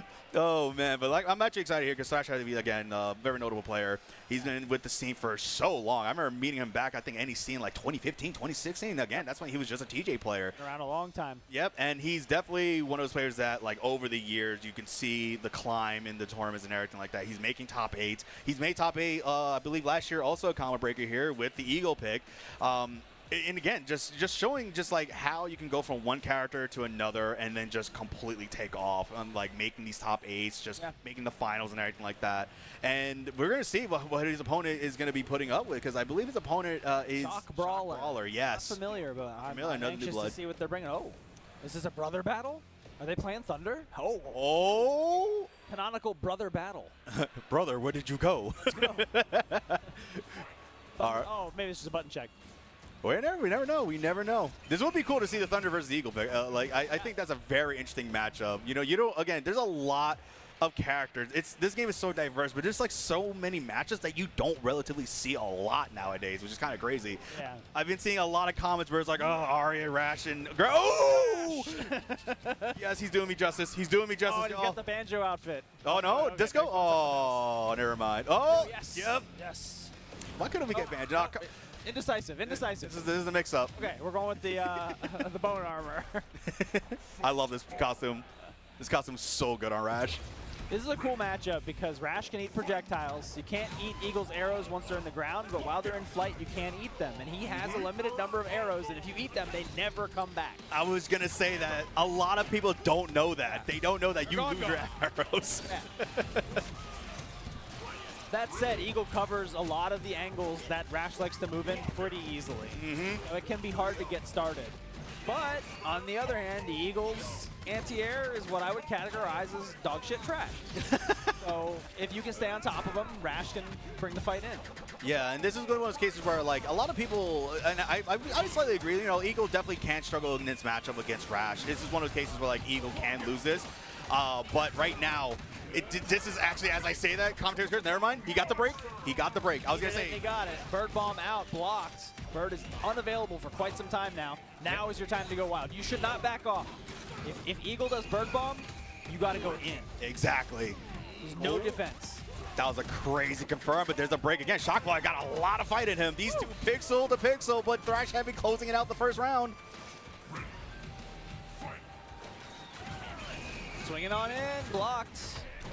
Chip it out, yeah. Smart. I was actually really scared because if you guys don't know, an anniversary patch, that shadow boot damage got reduced by a significant amount. So it's very spotty. Ooh, love it. Very, very, very, very crucial thing for Rash players out there. If you have like a level 2 or higher wall splat off that Wrecking Ball, he can cancel out into a throw. He can cause the timing lockout. Yep. I did like him using the Wrecking Ball when the bird was unavailable. It's really hard to contest the follow-ups after that for Eagle without the bird. Exactly. Rash has a lot of tools to be able to get inside the pocket here to just swarm Eagle. But Thrashheavy, he has a lot of experience in this matchup. He's played players like Alex V, myself, SVM. He has a lot of knowledge here, so he's definitely comfortable in this matchup right now. Shockbrawler looking kind of comfortable too. Knows how to block the overhead arrows, you know. Oh, let's go. Wow, what a break. What a guess. Goes to Shadow Boot, yep, for the Bird Bomb trades. Bird Bomb hurts. Wait a minute. Ooh, really? Wow. Missed break from Thrash, and that's game 1 to Shockbrawler. Okay, Shockbrawler. Match. I see you. Okay. I think he knows I'm watching. That's why. Rash just wants to commentate with me later. I think he does. He's throwing. He's like, all right, I really got to do I need more keeps this. time. I got to make it look like a fight. All right, back at it. Round 2. Good little pokes here from Thrashheavy. Go for the wall splat. The worst place you could be against Eagle. Wall splatted in the corner. We got the overhead arrows. We got the low arrows. We got the slide kick. And we're out. Ate one of the arrows. That's gone completely. Oh, mistimed on that standing heavy kick there. A little slower this time around. Did get hit in the anniversary patch as well. One too many times trying to frame trap and block ram into EX Big Boot. Please bring it back. Yeah. Good blocks for Shockbrawler, but ends up guessing wrong, but there's an immediate break from him. Ooh, snipe the shadow arrows. Big spread on those. You're not jumping those unless you're real close to Eagle already. And Rash players, we are guilty of holding up when we're trying to get out of situations. We're all just Sidira mains with less talent. Oh, you know, I'll take that as a compliment, honestly. Oh, that time lockout. Yeah, that's okay. That is like one of those cases too. For players who don't know, you cannot break those arrows. They will cause timing lockouts if you try to go for them. This is looking so different than last game. Thrashheavy in full control. And this is one smart thing about what I like about what Thrashheavy does as well with those breakers, is that he is breaking because he wants him in that corner still. He does not want him out. Like, nope, you are staying here. This is where you live. Shockbrawler is using a lot of air wrecking ball, and it's not armored anymore. Like, that doesn't work the way it used to, and is getting sniped for it quite a lot. Yeah, and I'm also kind of noticing too, like he's just using the regular one. He's not using the shadow version of it. It does have armor still. Yeah. But it's just, yeah, he's just using the regular version. And now it's kind of hurting him more in that matchup there. I think so too. The ground version still has the armor. And you can go for that, especially if Eagle's jumping around and doing air arrows a lot. What I like to see more too, though, from Shockbrawler, light boot. Light boot is crazy good in neutral. I agree. You can special cancel into it. It is a great button. You might be a pretty good Rash player. I don't know about that. I'm retired. Don't be so mean to yourself. I'm trying to give all the love to Shockbrawler. Yes. Oh, get strong in that block. And the lockout guarantees corner. Here it is. Is that going to be enough to kill? I don't think so. Oh, no. We got the mix, you know. This is tough. Oh, Thrashheavy. Nobody here blocked that. Come on. I did, in my head. You didn't. In my head, I did. No, you didn't. All right, utilizing the Wrecking Ball again. Shadow Boot, but Thrash is heavy foot, but that's in spot. He had to use it. Oh, the hitbox. That hitbox on Explosion, ridiculous. Shockbrawler's frame trapped into Shadow Big Bad Boot so many times now that they can probably just get away with blocked Ram Horns and take a turn. Because Thrashheavy's blocking, being very patient there. But this is the kind of gameplay that Thrashheavy likes to go for in this matchup here. He wants to exhaust you. Wow, see, I checked with this. That's crazy. But, yep, and that goes straight into the counter breaker. That's going to be huge for Thrashheavy right now. And what's also nice is that you can see here, he is utilizing the Eagle Slide. He is picking up arrows at the same time while catching out the damage. And we got a full charge. Oh, missed the side. That would be so I see you, sick. Thrash. I see you, Thrash. That was cool. Oh boy, I think Thrash has reconsidered the commentary now. Just win. Just win, bro. Or is he trying to set up? Yeah, he knows. He's like, think- yeah, I can just win. I could just win, or I could set up the reverse for let Shockbrawler be the hero. All right, we're on to our game 4. Still a little fight from Shockbrawler. He still has a chance here. Rash is It's able too to much air wrecking ball. It's too predictable. Yeah, one of those things about going against Thrashheavy is going to be hard to condition him. He's not respecting like the incoming attacks here at this point. Like he's so nasty. That was gross. I got hit. I got hit for sure. But it's a good case of look at this. Like you see how much he's going up and down. He's trying to guess where he's going to hit. All over the place. I think the mental fortitude is definitely broken now on Shockbrawler's end. Oof. Look at that. Look at Thrashheavy's comfortable. Yeah. Look how many of those down arrows he did in the air. He is very comfortable here. Shock spent a meter for a reversal that did 6%, you know? Mm-hmm. This is good. This is good positioning. Yep. A bird bomb. Okay, you got to get back in there while the bird bomb's down. You have to. But he's backing away. He's Chilling. Now the bird's back. Wrecking Ball. Does Bomb got used. Smother, smother. Go, go, go, go, go, go. Nope. Smother. Good. Hopefully that worked. Yeah, that was actually a really good punish from Shockbrawler. That's how to close out this life bar here. So he does have a... Right. We got it. We got it. He's got fight. You got to get the bird bomb to come out, and then you got to smother Eagle while the bird is on cooldown. You have to. I think it was one of those cases where he saw the instinct was full on Thrashheavy's side, so I think he was just afraid of the instinct pop happening and the bird instantaneously coming back. Yeah, I mean, Eagle did get a nice buff to his instinct in the AE patch, but it's still one of the weakest instincts in the game. Oh, for sure. If not the weakest. It's usable now, but it's still not great. Oh, I think he did not anticipate it crossing up like that. That is one of the tricky things about Rash, and this I will also make this notion too. Even I don't know what side I'm going to land on when I do Wicked Tongue above the head like that. I'm glad you can admit that. The best mix-ups are the ones where the person doing it don't even know which side's gonna go. How could your opponent know if you don't even know?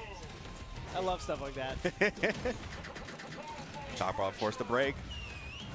Was that gonna hit? Oh no! That is the crazy part about Eagle, is that even as he's getting hit, he can still call the bird. As a friend.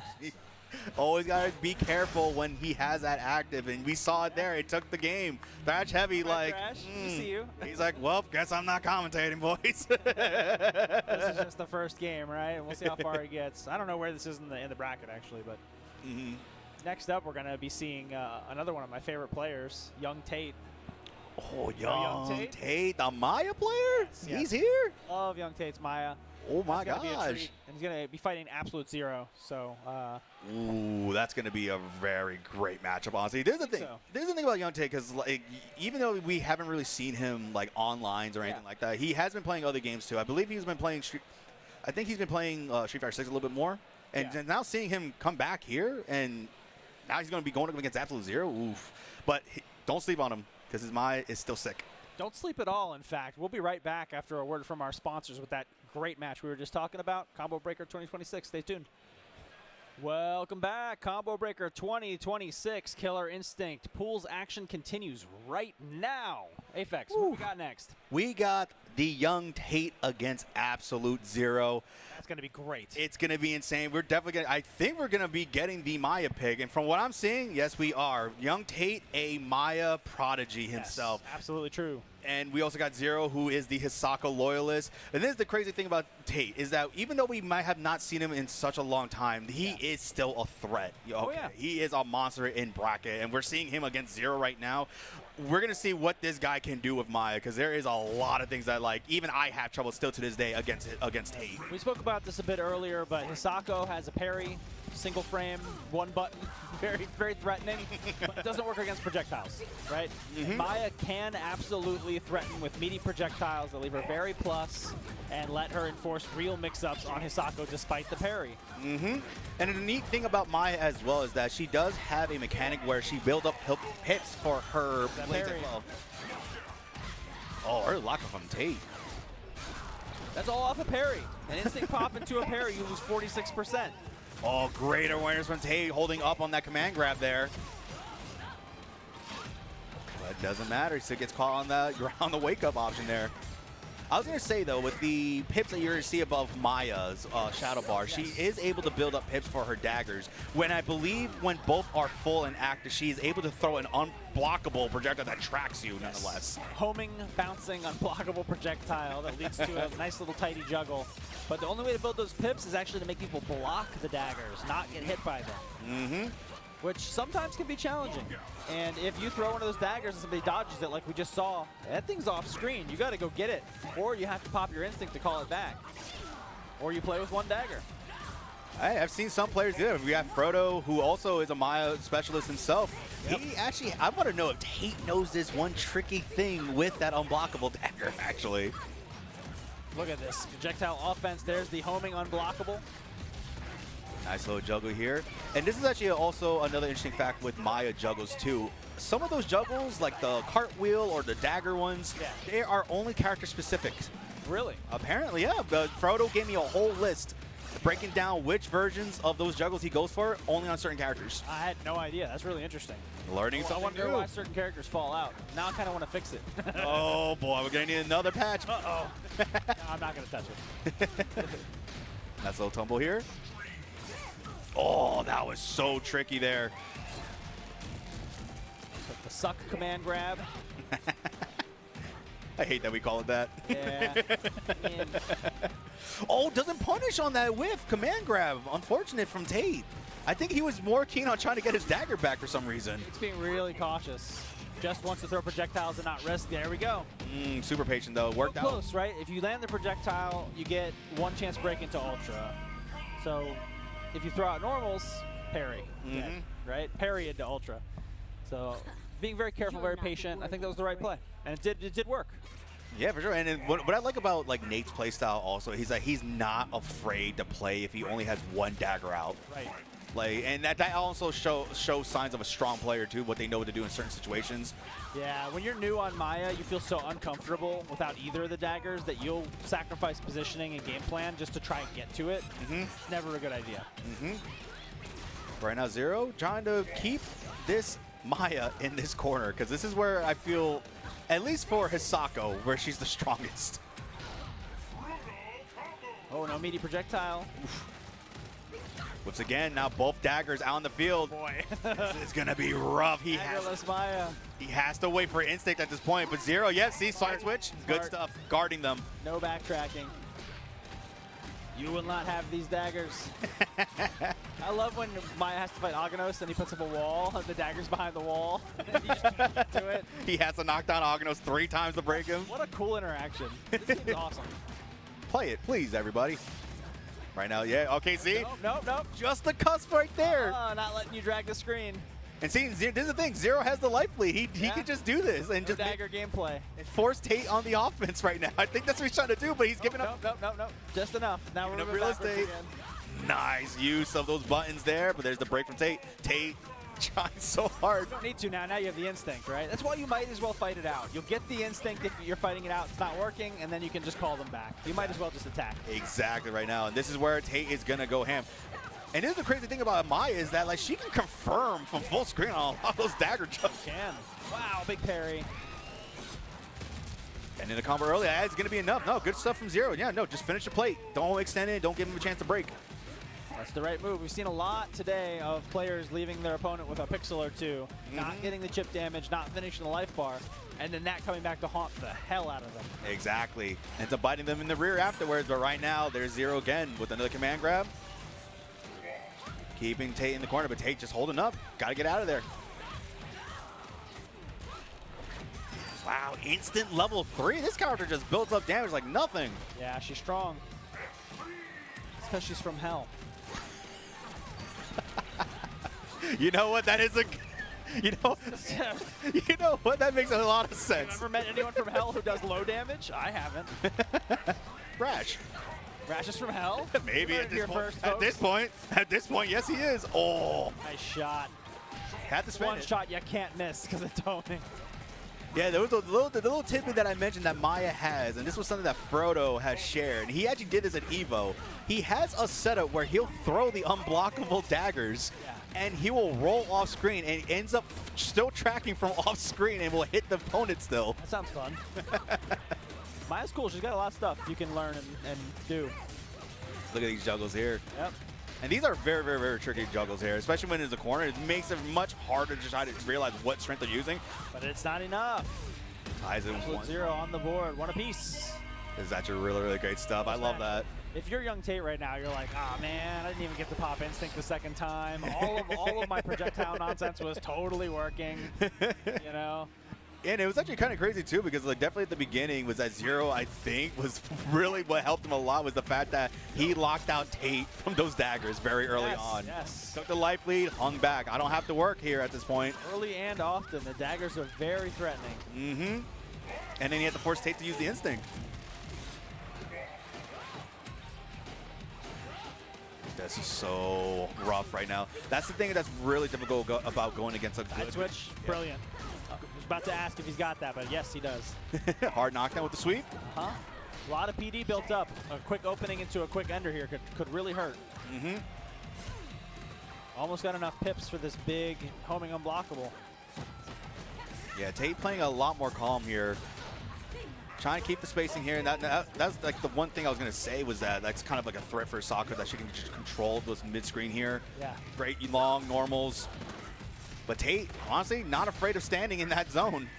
Whoa! Wake up forward dash! Oh my gosh! Come on! What the cojones on this man? Who does that? I'm upset. Because I got hit by it. Oh, 100%. That's gonna be a parry. No parry. Okay, well. Shows what we know, I guess. That's going to be a big damage there. Yep, closes out the life bar. He was in such control of that round, and then bomb. One wake up forward dash. Command grab. I think that did some mental damage, honestly, because that hurt me, honestly. Frazzled. I don't even want to be around anymore. All right, Tate. Again, now he's going back to this. Back to where we need to be, that corner control. This is the pace that he wants. He's showing Zero. I'm not afraid to play this zone. Like, I know you have the buttons that are going to hurt me, but I'm not afraid of it. Nice little confirm into Shadow Ores. Are we going to see a cross of ores? Yes, we are. Oh, my gosh. Side, no cross up. Ooh, right under the dagger. That dagger's not coming back for a while. And Might as well just fight it out. All right, Tate's going to force. No, he's Get not. the dagger. Go, go, go, go, go. Is it there? No, he's just outside of it. He can't go. And again, Zero is just, Zero closing out the real estate. This is how you got to play against Maya. If she can't reach it, don't let her have it. Especially if you have the life lead. There's no reason for you to like just give her the space to go get that thing. Oh, that was classic Hisako. So sneaky from Zero. But now Tate has the instinct. He can get the dagger back. But are we going to see it? Does it pop it? Don't die with instinct. No, not again. Oh, he's going to go for it again. Here we go. Oh, it traded. Oh. This is the downfall of Maya. Maya has one of the worst anti-airs in this game. Bad, You'll yeah. either trade or she'll just get completely blown up. That's 2 games in a row where Yungtate basically didn't get to use the second instinct. Yeah. That hurts. You gotta use your resources, folks. Do not really sit on it. It's better to misuse it than to die with it in your pocket, you know? We understand you have confidence holding on to it, but there's times where you just gotta go for it. Just let it rip. It's only the right move to save it if you end up winning. You're only right if you're right. That was so tricky. Ooh. Oh my gosh, man. He is so sneaky with these just mid-screen normals. And he's delaying him just a little bit. Timing is really annoying. In a good way. I mean that in a good way. Keats is like, I'm secretly playing here. Yeah, annoying in the smart way, right?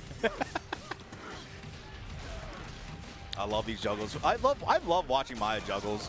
As simple as they look at that damage that they pump out at least. It's basketball. You got to dribble the opponent.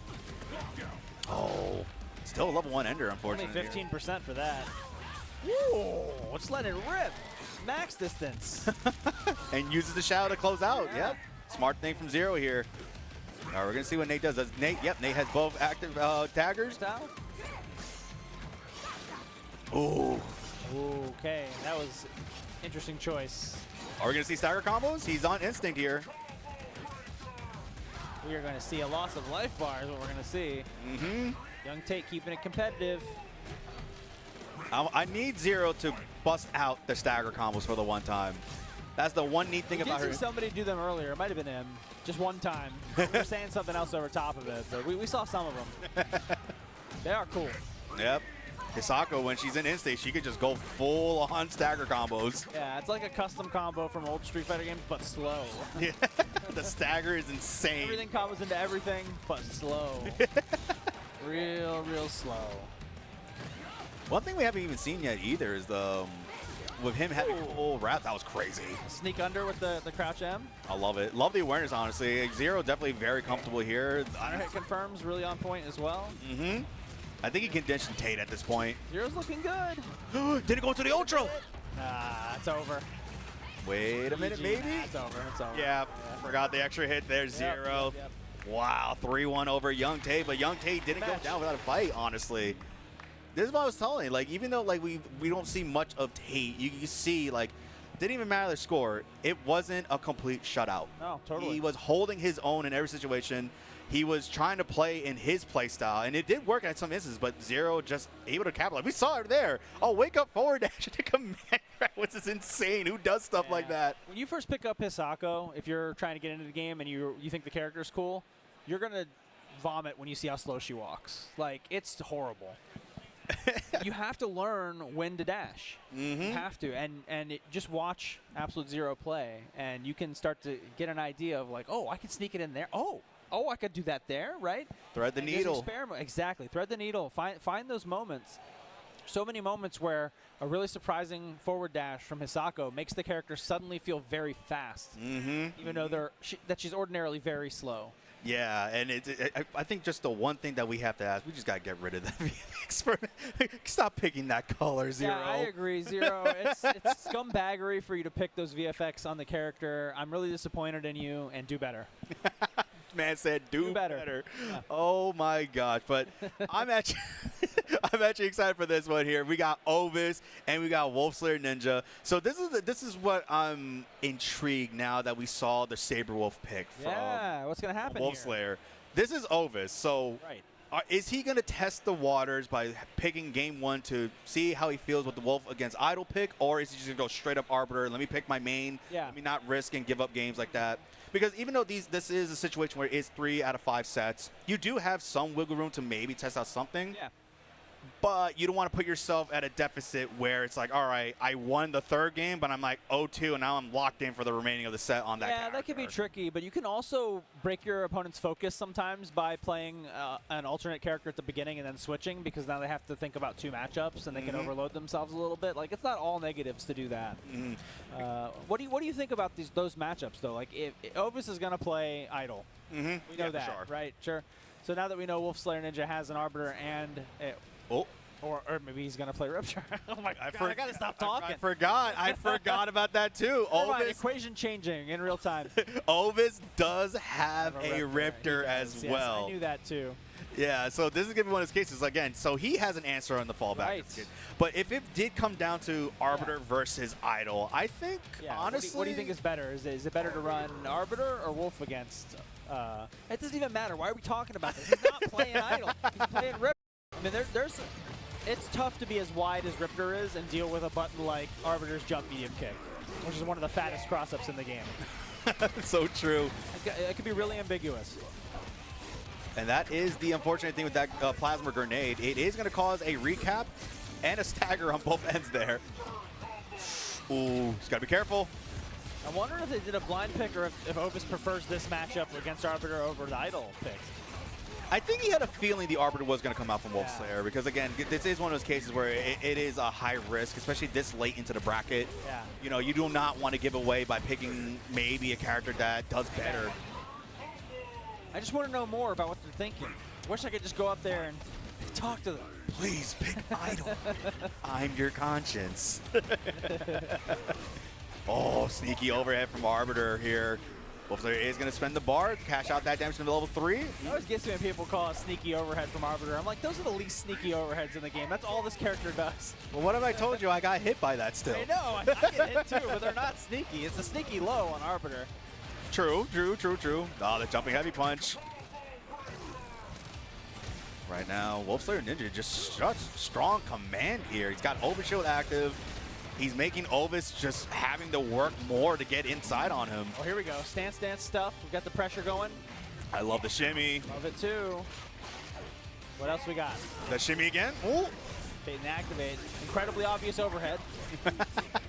No, sneaky overhead. Oh, incredibly obvious overhead. That was actually really great stuff from Wolfslayerninja. And this was what I was talking about earlier before he went Sabrewulf, is that this is the character that I love watching him play. He's made Arbiter look. Yeah, I honestly, like, you know, for him it was just Sonic Dolphin. Right? There was also Delta Rayquaza as well. Oh yeah, right. Rayquaza Slick did play him for a bit, but like after the big nerfs. True, very true. Sonic Dolphin, I think, was the one that put Arbiter back on the map. Yeah, I think, you know what, I can actually wholeheartedly agree with that. You know, like Wolfslayerninja definitely, when he locks in on a character, look at the results. Oh yeah. You know, he made top 8 before with that character, nonetheless. It's like I'm always saying about like balance stuff. You're like, oh, this character, nobody's winning with this character. This character sucks, and then somebody does, and you're like, oh, this character's sick, actually. You just gotta wait till you see it. You don't know what you don't know, and Eyedol is out, so my suspicions are confirmed. I did think that Eyedol is probably a better pick in this matchup than Riptor. Yeah, and now we can finally know what I'm thinking. Yeah. Honestly, I think Arbiter might be the better, might have a good time against Eyedol at this point because, again, a lot of projectiles. Again, it really comes down to when he has Overshield active, he doesn't have to respect those projectiles. That's true. He can block the uppercut and walk through the meteor. And I don't know what it is, but he's got it. The young blood, they got something in them. Nice overhead, good block. Still plus on block there. Ooh, the low crush though. I think what they have in them is no hope for a financial future. So they're just leaving it all on the table out here. Oh, he got, okay, so he did get the cage there into the instant pop, but there's the immediate break. Wolfslayerninja does not want to lose that life bar right now.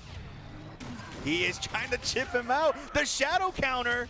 You can't chip him out when he's got that much Overshield, though. Overshield always takes damage before Arbiter does. Exactly. And that was the thing that I was mentioning, too, about the fact that he had the Overshield. Yeah, so he's got some left. Yeah, the Shadow Club does cause a carpet of electricity at the end of it. Yes. Mostly, you cannot Shadow Counter that. Arbiter doesn't have to worry about that. It's true. Very good point. Oh, good anti-air. Very nice. Oof. This is a really uncomfortable matchup, I think, when Eyedol's in warrior stance. You can't get past that mid-range wall that Arbiter puts up. But if you're in mage stance, I think you put up a pretty good fight in this matchup. Yeah. But you can't choose to stay there. Yeah, because it's one of those things. Not up to you. Yeah, because one of those things where like Arbiter can just eventually get in on the pocket. Oh my gosh! He had to break there. He had to. What did he? He had to break or die. But if he didn't break, then the counter breaker comes out and he's escaped anyway. That's even when you have to break to live, you don't. Are we getting philosophical here? Is this like a Keats? Are you like the Socrates right now, KI? Call me Socrates. Oh my gosh. But now the quick 2-0 so far. Ovis on his last leg here. Are we going to see another reverse sweep? We have seen a couple of those. Yeah. Anti-air the extremely obvious overhead. You're gonna get me on that one there. I'm just giving you crap. It's okay. I don't mind. I love it. All right, Ovis showing some more fight this time around. Game 3. probably never live that down. Somebody will see me playing, getting hit by that overhead, and be like, "Why are you getting hit by the extremely obvious overhead?" You're saying because I'm old and I'm ass. What do you want from me? setting yourself up for future failure now. That's right. That's going to be good stuff with the Shadow DP, but he has to hold the block, but unfortunate timing. Get out of here. Get out of the corner. Run. No. And this is like another thing too why I feel Arbiter is so good in this matchup too, is the fact that Plasma Grenade forces Eyedol to stay still. Yeah. When you see this character jumping around with jumping medium kick over and over again for cross-ups and fishing for the hits, you need to stop him some way. The grenade will do it. Mm-hmm. He jumps, he gets restand. Just shot in the face. Nice little DP here from Ovis. There's the body switch again. And neat thing. Impressive. Yeah, he doesn't mind it. And with those rechargeable plasma grenades, oh! That counts as sneaky. He literally goes invisible. That was awesome. Catching the back with the overhead there. Oh. Othering Ovis. Ovis just looking like he doesn't know how to get out of this corner at all. And that's going to... You know what I would do? I would just pop instinct and go crazy. He has to. He's forced. He's in the situation where he's forced pop to... it. Oh my gosh. Can't be dying with instincts. And we got a stage ultra, Keats. Oh my God. Wolfslayer with the pop-up. Let's go, Youngblood. Oh, that's again. okay. That's okay. The animation on that one's a little silly. Oh, yeah, I forgot because of the fact that he's... That's very cartoony. And seeing like a giant boss character like Eyedol falling that way is the funniest thing ever. It's funny. It doesn't make sense when Arya, it happens to Arya though, because Arya has boosters and stuff like that. She could have just flown away. Fine. Yeah, yeah. But she just chooses it. It doesn't need to make sense. It's a video game. Good point, good point, good point. It's fine. Wolfslayerninja just showing that pop-up. Yes. That's the energy that I love to see from the young players, from the new blood that shows up and just taking out some of the prolific players that we've seen over the years. We call Wolfslayerninja new blood at this point. It's been around for quite a few years now. Yeah, right? he has. I call him the young blood at this point, though. He's still got the young energy, you know. I'm happy. That's my little protege right there. He's approaching veteran status, I would say. Very consistent performances, very impressive stuff, and a fan favorite character. I think Arbiter is just electric to watch. It's the grenade. Oh God! Grenade overshield combo. It's just like it's so fun to watch. It's so entertaining. You don't know what's gonna happen. Exactly. And weird stuff happens with that grenade, and it's always surprising. My favorite thing is when you see Arbiter players utilize that recap that happens with the grenades in their combos, and they'll be doing multiple enders. Yeah, it's one of those things you have to keep a mental note on when it's gonna explode to keep those going, and it's just so sick to see. But no, happy for Wolfslayer to be advancing later into the bracket here. Yes. But I think you're getting your wish here because I don't know. Favorite Killer Instinct player of all time coming to the stage right now. It's Wheels. Yes, sir. Cheer for Wheels.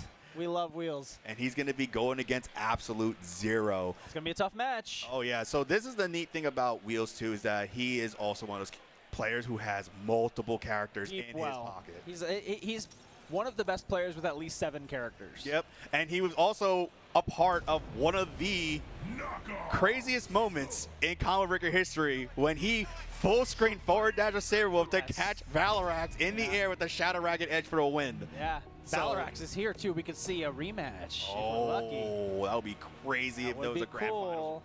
But to get there, Wheels is going to have to defeat Absolute Zero. We know Absolute Zero is the best Hisako in the building, one of the best in the world. Not going to be easy to do. Who do you think Wheels is going to pick? I think if this is the case, if he knows that he's just going to go straight up Hisako, I feel Wheels is just going to pick Gargos. You think so? I think so. Gargos can control the full screen, call some minions out, force Hisako have the forward dash. True. And that's the risk-reward aspect of that matchup is that if she forward dashes and he has minions out, there's a chance that one of those minions is going to clip her. Wheels is my favorite Gargos player, but my other favorite Gargos player is also in the building, Dr. Ivory. We saw him earlier. Yeah. Saw him playing earlier. You know, he brings a lot of energy to the table as well. I love watching Ivory play. But in this case here, yeah, I knew it. Yep, there it is. Gargos on the screen. So this is one of the characters that Wheels has settled on. Hisako's skin. You're not a fan of that one. Oh my God, you're so stinky. Okay, what's worse, that or the clown outfit for Gargos? The stinky VFX is worse. The clown outfit's fine. I'm good with that. Oh, but here, Gargos. You were saying? Oh, I was just gonna say, in this instance here, it's like Wheels has been using Gargos a lot as of late. Like towards the end of the year of the competitive scene for KI, we have been seeing the Gargos pick a lot more. I think he dabbled a little bit with Orchid, if I'm not mistaken, in the past. But he's just settled on Gargos. And I'm wondering if he mains Gargos mostly because, objectively speaking, Gargos is the most fun fighting game character ever made in the history of the world. who has been telling you these lies? He do everything. He's got incredible. He's got armor and instinct. He's got assists with his minions. He's got what? Spear in his face. He's getting absolutely murdered in the corner. He's terrible defense. For a boss character, yes, he does have some terrible defense. Really bad defense. Yeah, really bad. It's easy to swarm him. Yep. So Hisako could definitely do some work here. But yeah, it's one of those cases where Hisako, I feel like in the beginning stages of the round, she'll have a lot of success here. But as soon as those meter and resources start building up on Wheels' side, that's where we're going to start seeing where Gargos shines. Gargos can definitely be a momentum character. Mm-hmm. He's a zoner grappler with a quad jump, and he can summon minions and puppets. Oh my god, did you see that? He took the crouching medium into the command grab. That stone body, if you guys don't know, his instinct, he developed an entire stone armor. Only heavy hits will knock him out of it. That's right. And the crazy part about it, but you can command grab him. That's true. I was going to say, he Grabs can will work too. Yep, he can break out of that and cancel his instinct at any time. He can. It's like a strength agnostic breaker. It's just whatever. Boom. Explode the stone skin. And what's worse about it, it will keep him at where he left the instinct meter too. But the thing is, when he's in instinct, he loses one key ability. He can't block. That is true. No blocking. You have to eat everything that's thrown at you. And his movement speed is reduced as well. Yep. Pretty severely. Oh yeah, really bad. His Got jump speed crazy. Stretch on the board here. Stretch is the minion that is probably weaker, but he has 3 hit points, so he lasts a little longer, the threat's a little longer. Also, he's faster, so he'll get over to the opponent's space a little bit better. But the other minion he can summon, which maybe we'll see, Isaac, he's slower, but he can actually anti-air. His spacing's pretty good, better than most fighting game players. There he is, he got hit once. Already down for the count, unfortunately. He's got 1 hit point left. He does. Yeah, he is also. Here he goes with the stab. Yep, he is also one of like a very menacing minion. Like, look at this. Want him behind you. And he's gonna, yep, there it is. That's so sick. I love this character. He's the best character ever made. And that's another maneuver of Isaac, is that he has a multi-hitting special maneuver, which is kind of crazy. You can't do the special moves with the minions unless you call them out and let them survive long enough for it to charge up. Once you get there, you can command them to do it. Exactly. And Absolute zero with game 1. Yeah, and know what the unfortunate part that I just noticed? Wheels was sitting on that instinct again. We are seeing that way too much in this way tournament. too much today. Maybe it's people moonlighting on other games and their mind's not in the KI, but you gotta spend instinct twice a game. It could be ring rust too. We haven't seen Dayton in a while, honestly. True. Oh, that was actually nice. I love when Dayton fakes out stuff like that. He's gonna go for a command grab, a regular throw, or we're just gonna say a Cycle Crusher. Now we're just calling out some minions. Dredge already down. 2 hit points left. Too much of a Ooh. guess. Dredge trying to save. Nice. Good baiting out the shadow counter that kills a meter for Hisako. Oh, shenanigans. Gargos' corner throw game is among the best. Yeah, and as short as these combos are, that is Zuna drop packs some quite damage no matter what, even if it's a level 1 ender. Oh! Oh, no parry. Went for the anti-air. That was smart. Yeah, actually hit from the other side, surprisingly. I saw Dayton was trying to bait it anyway. Yeah, because I saw that he cancel jumped. Okay, all right. That is so mean. Disrespectful. He has that down to a science. He knows exactly how long the game will let you hold that person up before forcing you to drop them. And another also, oh my God, there's so much happening in this matchup right now. I was gonna say that there's also an aspect of Gargos where he can command grab his minions and throw them at you. Yeah. Or he can eat them to refill his own instinct. Oh, this is true. Wait, he actually could. Yeah, you're right. We don't see that too often though. You can recycle them. No, that's actually a really good blowout. That was actually the blowout that I had mentioned earlier. He can cancel his instinct, and it will leave him at where he was left off initially. This is not where you want to be as a Gargos player. Cornered by Hisako. No way to back up. Try to eat these mix-ups. Good blocks from Dayton. Look at that. Too many plus frames. What do I do? She's got to hold up, but there's the instinct pop. You got to either pop instinct or rep a shadow counter when the plus frames are coming. Get out of the corner. Very good. This is very good position for Dayton right now. Oh, he held up. Armor up. Corner control. Oh no, command grab. Are we going to see the pop again? No, it's just, oh wow, just the last pixel. Wait. Super dunk. Minion, do something. He took the hit, unfortunately. Dredge calling the blowout. Nice. More mix. Keats, you are so happy. No! He went for it. That's such a punch with the break. He got it. No. One chance. Oh my gosh. This is so crazy right now. I love KI. He tried to shimmy. He tried to shimmy with the back to forward dash. I can't believe it. That was an insane attempt from Dayton. I respect it, but Zero. He was ready. He was ready for it. He was ready. Or he was just swinging. We don't know. That too. That happens. We don't know. It's Hisako. Just roll your face on the fight stick. All right, we're going to see what Dayton can do. He still has a chance here. He's not down yet. He's down on the scoreboard, but he still has a chance to make a reverse sweep here. But are we going to see that? We don't know. That was a really nice whiff punish. I know Keith. I forget that like Gargos can also just play solid sometimes, right? Yep. Especially against Hisako. His walk speed is not good, but Hisako's is worse. So you could just like play spacing and footsies in this matchup. I know Keith. I know you have a lot of faith in Dayton right now. Oh, yeah. He's looking really good this time around here. Oof. Come on, save me, minion, save me. No, you missed the anti-air, you dickhead. Nice block from Dayton, but not blocking them toes, but the overhead. Spending a meter on. That's like I feel like that's like the painful thing for Gargos players, where it's like they spend that bar, and then the minion instantaneously get knocked out. Yeah. It's like, well. I like to imagine that, you know, there's lots of versions of that minion, and some of them are just incompetent. You might get one that's great, you might get one that sucks. That's not how the code works. They're consistent 100% of the time, but yeah, the save, let's go. Stuff from Dredge, he was like, Mr. President, get down, I'm here. People are like, how can Keats cheer for minions breaking people's combos? And you know what? I am who I am. I respect the decision there again from Dane. He's been trying to go for these counter breakers here, but Zero, the awareness on that. Oh my gosh. That counter break, go for the kill. Yep, wall spot will kill. Life bar. I was going to say, Zero has that awareness where he's seeing Dane call out the minion, spinning the bar, and he's already ready with the Shadow Ores. Isaac with the anti-air. Love that guy. He's never failed me before. Why would he start now? Are you sure he never failed you? He's my favorite guy. Last minute didn't happen. Ooh, level 3, super. Look at the, oh my gosh. Dangerous to pop instinct. You might get command thrown, so you gotta wait, block one thing, and then pop it, but you get command thrown anyway. Is that the commentator's curse happening? You called it. Maybe, maybe. He was forced to cancel that instinct early, though. Yeah. Zero is gonna have a chance to get instinct himself. Wow. Not sure Wheels will.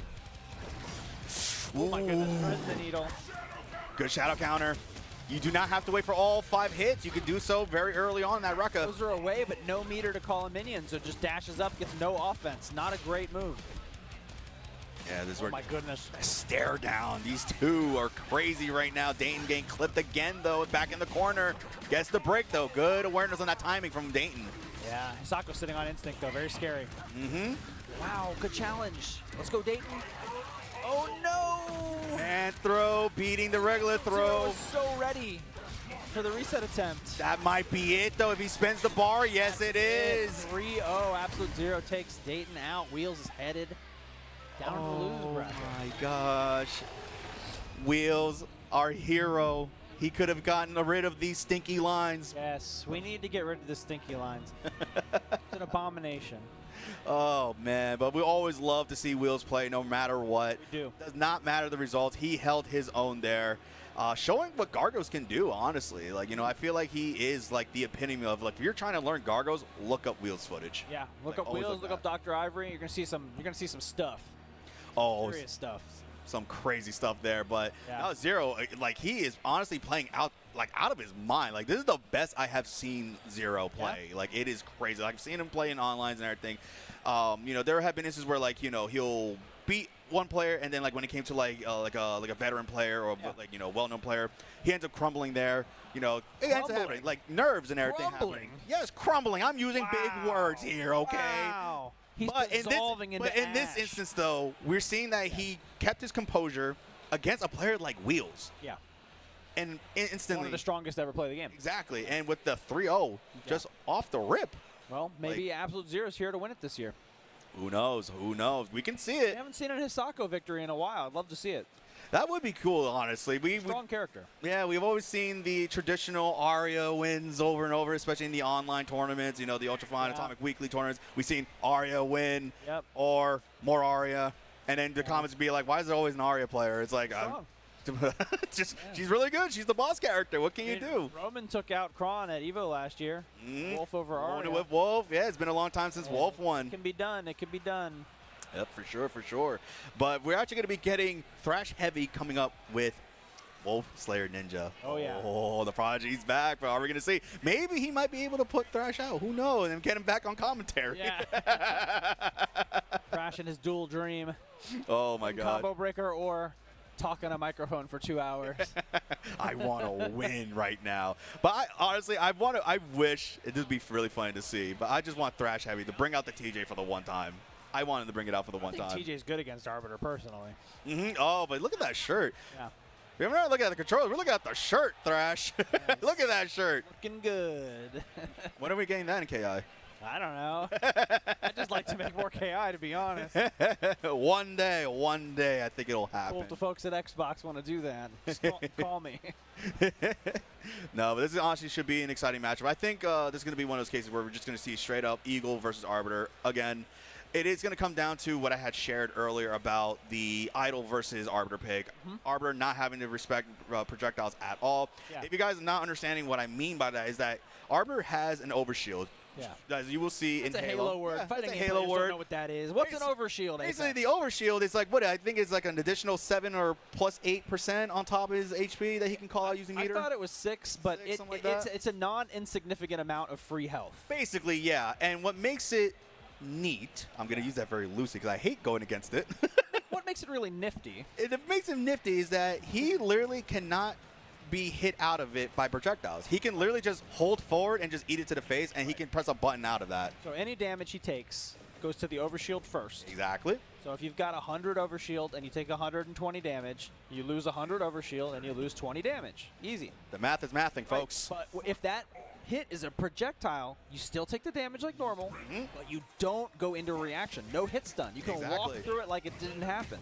Yeah, and you see that with, we saw it earlier with his plasma grenade. Yeah. He can do some crazy juggles and combos where he can throw you up, and then he can just hold forward, take the blast to the face. You recap, but he can still continue the combo because he didn't get staggered off that. Yes, sir. So he has a lot of setups there where you'll see if he has overshield active, he'll throw like a medium kick and then go into plasma, instant explosion. He takes the 5% from that, still has a little bit of overshield left, but he can keep pressure going from that point. So we talked about the matchup, and they're actually playing the matchup we're talking about. Oh my gosh, it happened! Oh, the prophecy has been fulfilled. Arbiter versus Eagle. No mix up for us. I got scared for a second. I wasn't looking at the screen. I was like, did he pick Wolf, didn't he? Wouldn't put it past either of these guys to switch on us. And here we go. Wolfslayerninja building up the first meter. Are we going to see that overshield early? Who knows? Bomb. So this is what's going to be very early from Thrash. We're going to see lob arrows. He's going to use the bird to call that back. Eagle zoning is really good. It just doesn't do any chip damage or much chip damage, and it's very limited by the arrow count.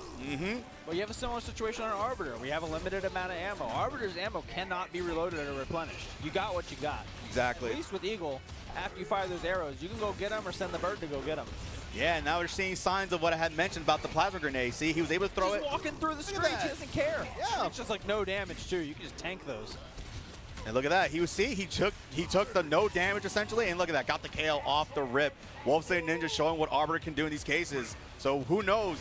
Who knows? If he ends up winning this first round, he could bring out the TJ. I hope. And this is the spacing you definitely want to be with Arbiter. It's not going to be parry. Look at the grenade! Thrash is just looking to get out of this corner or switch sides, but Wolfslayer's not giving it to him.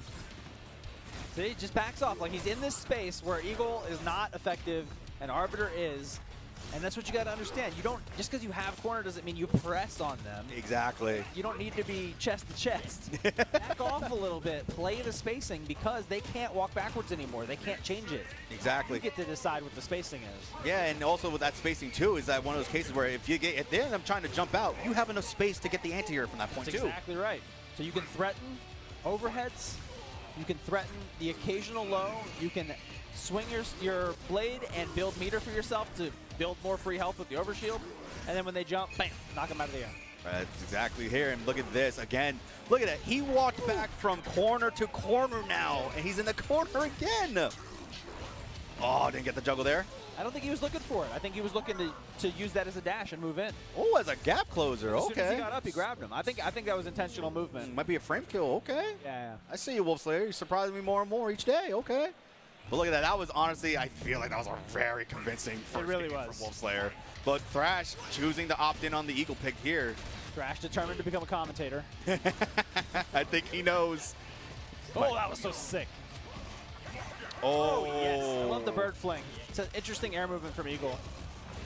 Oh, yeah, yeah. He's able to bounce off the bird depending on where it's As positioned. long as it's not on cooldown, you can do it. The bird can do so many interesting things. You don't see the bird fling often because players have the bird on cooldown from all the other cool things the bird can do. Yeah. And I don't know if you caught wind of that just now. So what Eagle can also do as well to retrieve those arrows, he can call out bird. Now, if your opponent is within the vicinity of that arrow and it gets picked up, it hits you. And we saw a little bit of that just now against Slow, too. If there's multiple, you can get quite a lot of lockdown from that. And he does have a shadow version of it where he held multiple hits as well. Right. The shadow version is really cool because it recalls all of your arrows. No matter where they are. Can be a good use of meter if you're playing a more zoning style of Eagle. Yep.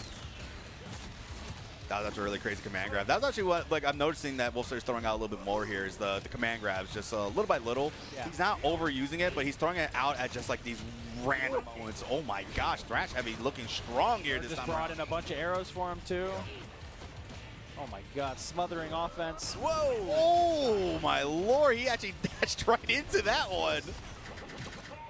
That move spreads like a shotgun, so if you're close, all 5 hits hit on the same frame, none of them scale. Oh. The damage is quite good. If it's farther away, they hit on different frames and they spread, so you maybe only get 2 or 3 of the hits, and it might not be on the same frame, so it's less damage, but yeah, you point blank that move, the damage is quite nice. Oh wow, I'm learning something new. I thought it's all scaled. Okay. Nice little hit there. That's going to be a backdash. No, misses the shadow counter. Wolfslayerninja. Wow, what a break from Thrashheavy. He does not want to lose his life bar. Is he trying to go for the supreme victory? I think so. Yeah, Wolfslayerninja had to throw out the carbine rifle. I do like his use of the carbine rifle there, on or just in general in this matchup here. He's been doing this some instances where he'll just do like a regular jump and just shooting one carbine. Set it on the landing frame, he can just keep going with his pressure from that point. May look like a pixel in a dream, but he has the overshield. That's a little bit of extra health. Okay. Gonna kill? No, it doesn't kill. Parry. Ah! Oh my gosh, he had a little bit of instinct left, but unfortunately it didn't give him enough time to recharge the overshield there, and Once he had no ate leader. the back throw, even though he lived through it, he would have had to chase for too long. He didn't have enough instinct left. No, much stronger showing there from Thrashheavy right now. Too long a journey. He's smiling. He's having fun. He's having fun. He's showing that he can handle this matchup here. You know, he could prove me wrong too. I said that, you know, Arbiter could be very comfortable in this matchup here. They, again, got hit by the arrow when it was being called. Yeah, Thrash is zoning a lot more than he usually would, and I think it's probably because of those threatening Arbiter normals. Just keep your distance and peck away. What I like Wolfslayer is doing, though, is look where his positioning is. Yeah. He is standing on the arrows. He is not allowing Thrashheavy to go. He's doing grab his them. best. The bird can come steal them, and you really can't contest that. But then, you know, that's a long action for the bird that Thrash has to commit to. And that means no bird bomb, no bird swoop. That was actually crazy. His overshield took all that shadow arrow. Whoa, the backdash on the overhead. Man, the iframes on that was actually kind of crazy. I thought that was for sure a hit. Awesome. His overshield got hit by the recall. It's really hard to charge your arrows in this matchup because Arbiter will shoot you.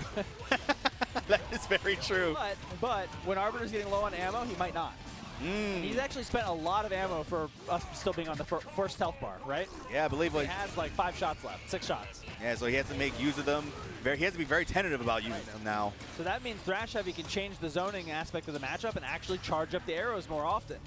The unblockable, or get shot. He just shot. He's like, I don't mind it now. Yeah. I would say it would have been cool to see Arbiter get a reload animation. Spend the bar, he reloads. He came to this dimension with only 1 clip. That's all he's got. 1 clip in a dream. Yeah, they don't make that model weapon in this world, so he can't get another one. But I will say, it looks like the pace in the match definitely for sure has shifted. Now, Wolfslayerninja, like, even though both sides are playing a little bit more zoning, Thrash definitely zoning a lot more in this matchup. It's a really slow-paced match. Yeah, Wolf is just sitting on the arrows. He's sitting and trying to create a block for Thrash not to be able to get them. I mean, we're just at the start of both of these players' second life bars, and I know Yugo can be explosive, but there's only 40 seconds left. This one's a grinder. Yeah, Wolfslayer can honestly lane this out if he wants to, which he is, and it's working in his favor. Don't let your opponent get those resources back. Yeah, if Thrash gets the lead, though, he can do the same thing. He's definitely making Thrash work more in this matchup here. Yeah, no, but now it looks like Thrash might have found the answer there. He is using the recall, but again, he is getting clipped. See, now Thrash is the lead. He doesn't have to go in. Oh, he's trying to get the parry on the jump in. There's only 2 bullets left, too. If you can make him spend those, you can charge up your arrows kind of willy-nilly. Okay, 1 shot left. Good blocks. Oh, he can do it. Yep. He can ignore that bird. The bird means nothing to an overshielded Arbiter. That's pretty good damage. Got a grenade attached as well. Watch out. There it is. Gosh, that was an accidental reset there. That was not intentional at all. Okay. I will say, this is one thing I do like seeing what Wolfslayer would do. He'll let the Ultra rock a little bit, but if you actually pay close attention to him, he's shaking off nerves. Sure. Do not worry about doing that, folks. Some folks will, some players will use the Ultra timing to just settle back down, recompose himself, let those nerves shake off, because he does not want to go into this next match. Potential game point for him with those nerves all over the place. I understand what you're saying, but if you do that to me, I'll hate you forever. I'll do a double Ultra. How about that? Then I'll hate you for 2 lifetimes. Oh, I'm your favorite Rash player. Don't worry. Bold statement. Bold statement. I'm an Alex V fan. Oh, I'm hurt. I'll tell Alex. That last match was really slow, and then suddenly at the end it got very explosive. And right now the pace of this round is very fast. Yeah, a lot of pressure from Thrash. For sure, and I think it's one of those, this is why. Oh, he got over. It's crazy. He had to jump over all those arrows. That's insane. He overshielded some of it, I think. Yeah, he did. Look at his overshield. There's a little quarter left. That was still surprising, though. Yeah, like he just showed like Wolfslayer just has that confidence there. Bird Bomb doesn't even work when he's got overshield. Oh, he just dropped the combo. He wasn't expecting to stagger. Overshield again. Whoa. What happened? That was a scramble if I saw one. Oh, Bird Bomb. Extremely obvious overhead. Yep. You're never going to let me live it down now. Wildly obvious overhead. All right, that overshield just gradually building up. Yeah, sneaky low. Nice. Sneaky low. All right, yeah, this was a much more faster-paced matchup here. Thrashheavy went all in at the beginning, but now it's back. Oh, he got robbed in that timing. That's going to hurt him so much here. Set up some Oki, empty low. What blocks from Wolfslayer, but doesn't kill it the toes. Oh, doesn't bite. That could cost him the game. Possibly here. He sets up the grenade, catches it. Oh, the overhead. Eagle's instinct just isn't that good at comeback. This is going to cost him that one counterbreaker attempt might cost Thrash the game. I do love the setups here. Oh, no! It did. That was insane. The recap causing the one chance, and Wolfslayerninja with the 3-1 over Thrashheavy. Okay, so we might see Thrashheavy late for commentary now. Look at him go. Let me give him some power by saying he might lose the game, and then he wouldn't lose the game. But it didn't work. It didn't work. Oh my God, this is what I love to see. Look at the pop off. Yeah. This is what I love to see from Wolfslayerninja. He's feeling himself. Yeah, I know. He's a very emotional player. Yeah, look at him. Yeah, no. KI's among fighting games, KI is a very emotional game. There's this thing we call a frustration break, right? Sometimes you don't try to break a combo because you could see it or because you know what the opponent's going to do, it's because you're mad. Yep. You're like, oh, I don't like that I got hit by that mix-up. I feel like I should have blocked it. Now I'm going to try to break because I'm mad. Frustration break. It's a very emotional game in general. And, you know, riding the waves of your momentum and like Wolfslayerninja is doing right now, that could carry you to victory in the entire bracket. For sure. And, you know, speaking of like frustration break, there's nothing more frustrating when I have to deal with, you know, this particular number of percentage counter hit damage for a specific 27%, character. baby. You Jago players. It's the right amount of damage for a counter hit heavy uppercut to do, and I will not be taking any follow-up questions. Thank you very much. Thank you very much. Oh, thank you so much, y'all. But we've had, we're going to be taking... Yeah, we're going to be taking a nice break. We've had a lot of insane KI action today, and we got more happening tomorrow for Top 24. But we have to give and show some love to Mortal Kombat 1, which is be coming out after this break. Thank you so much for watching, y'all, and stick around.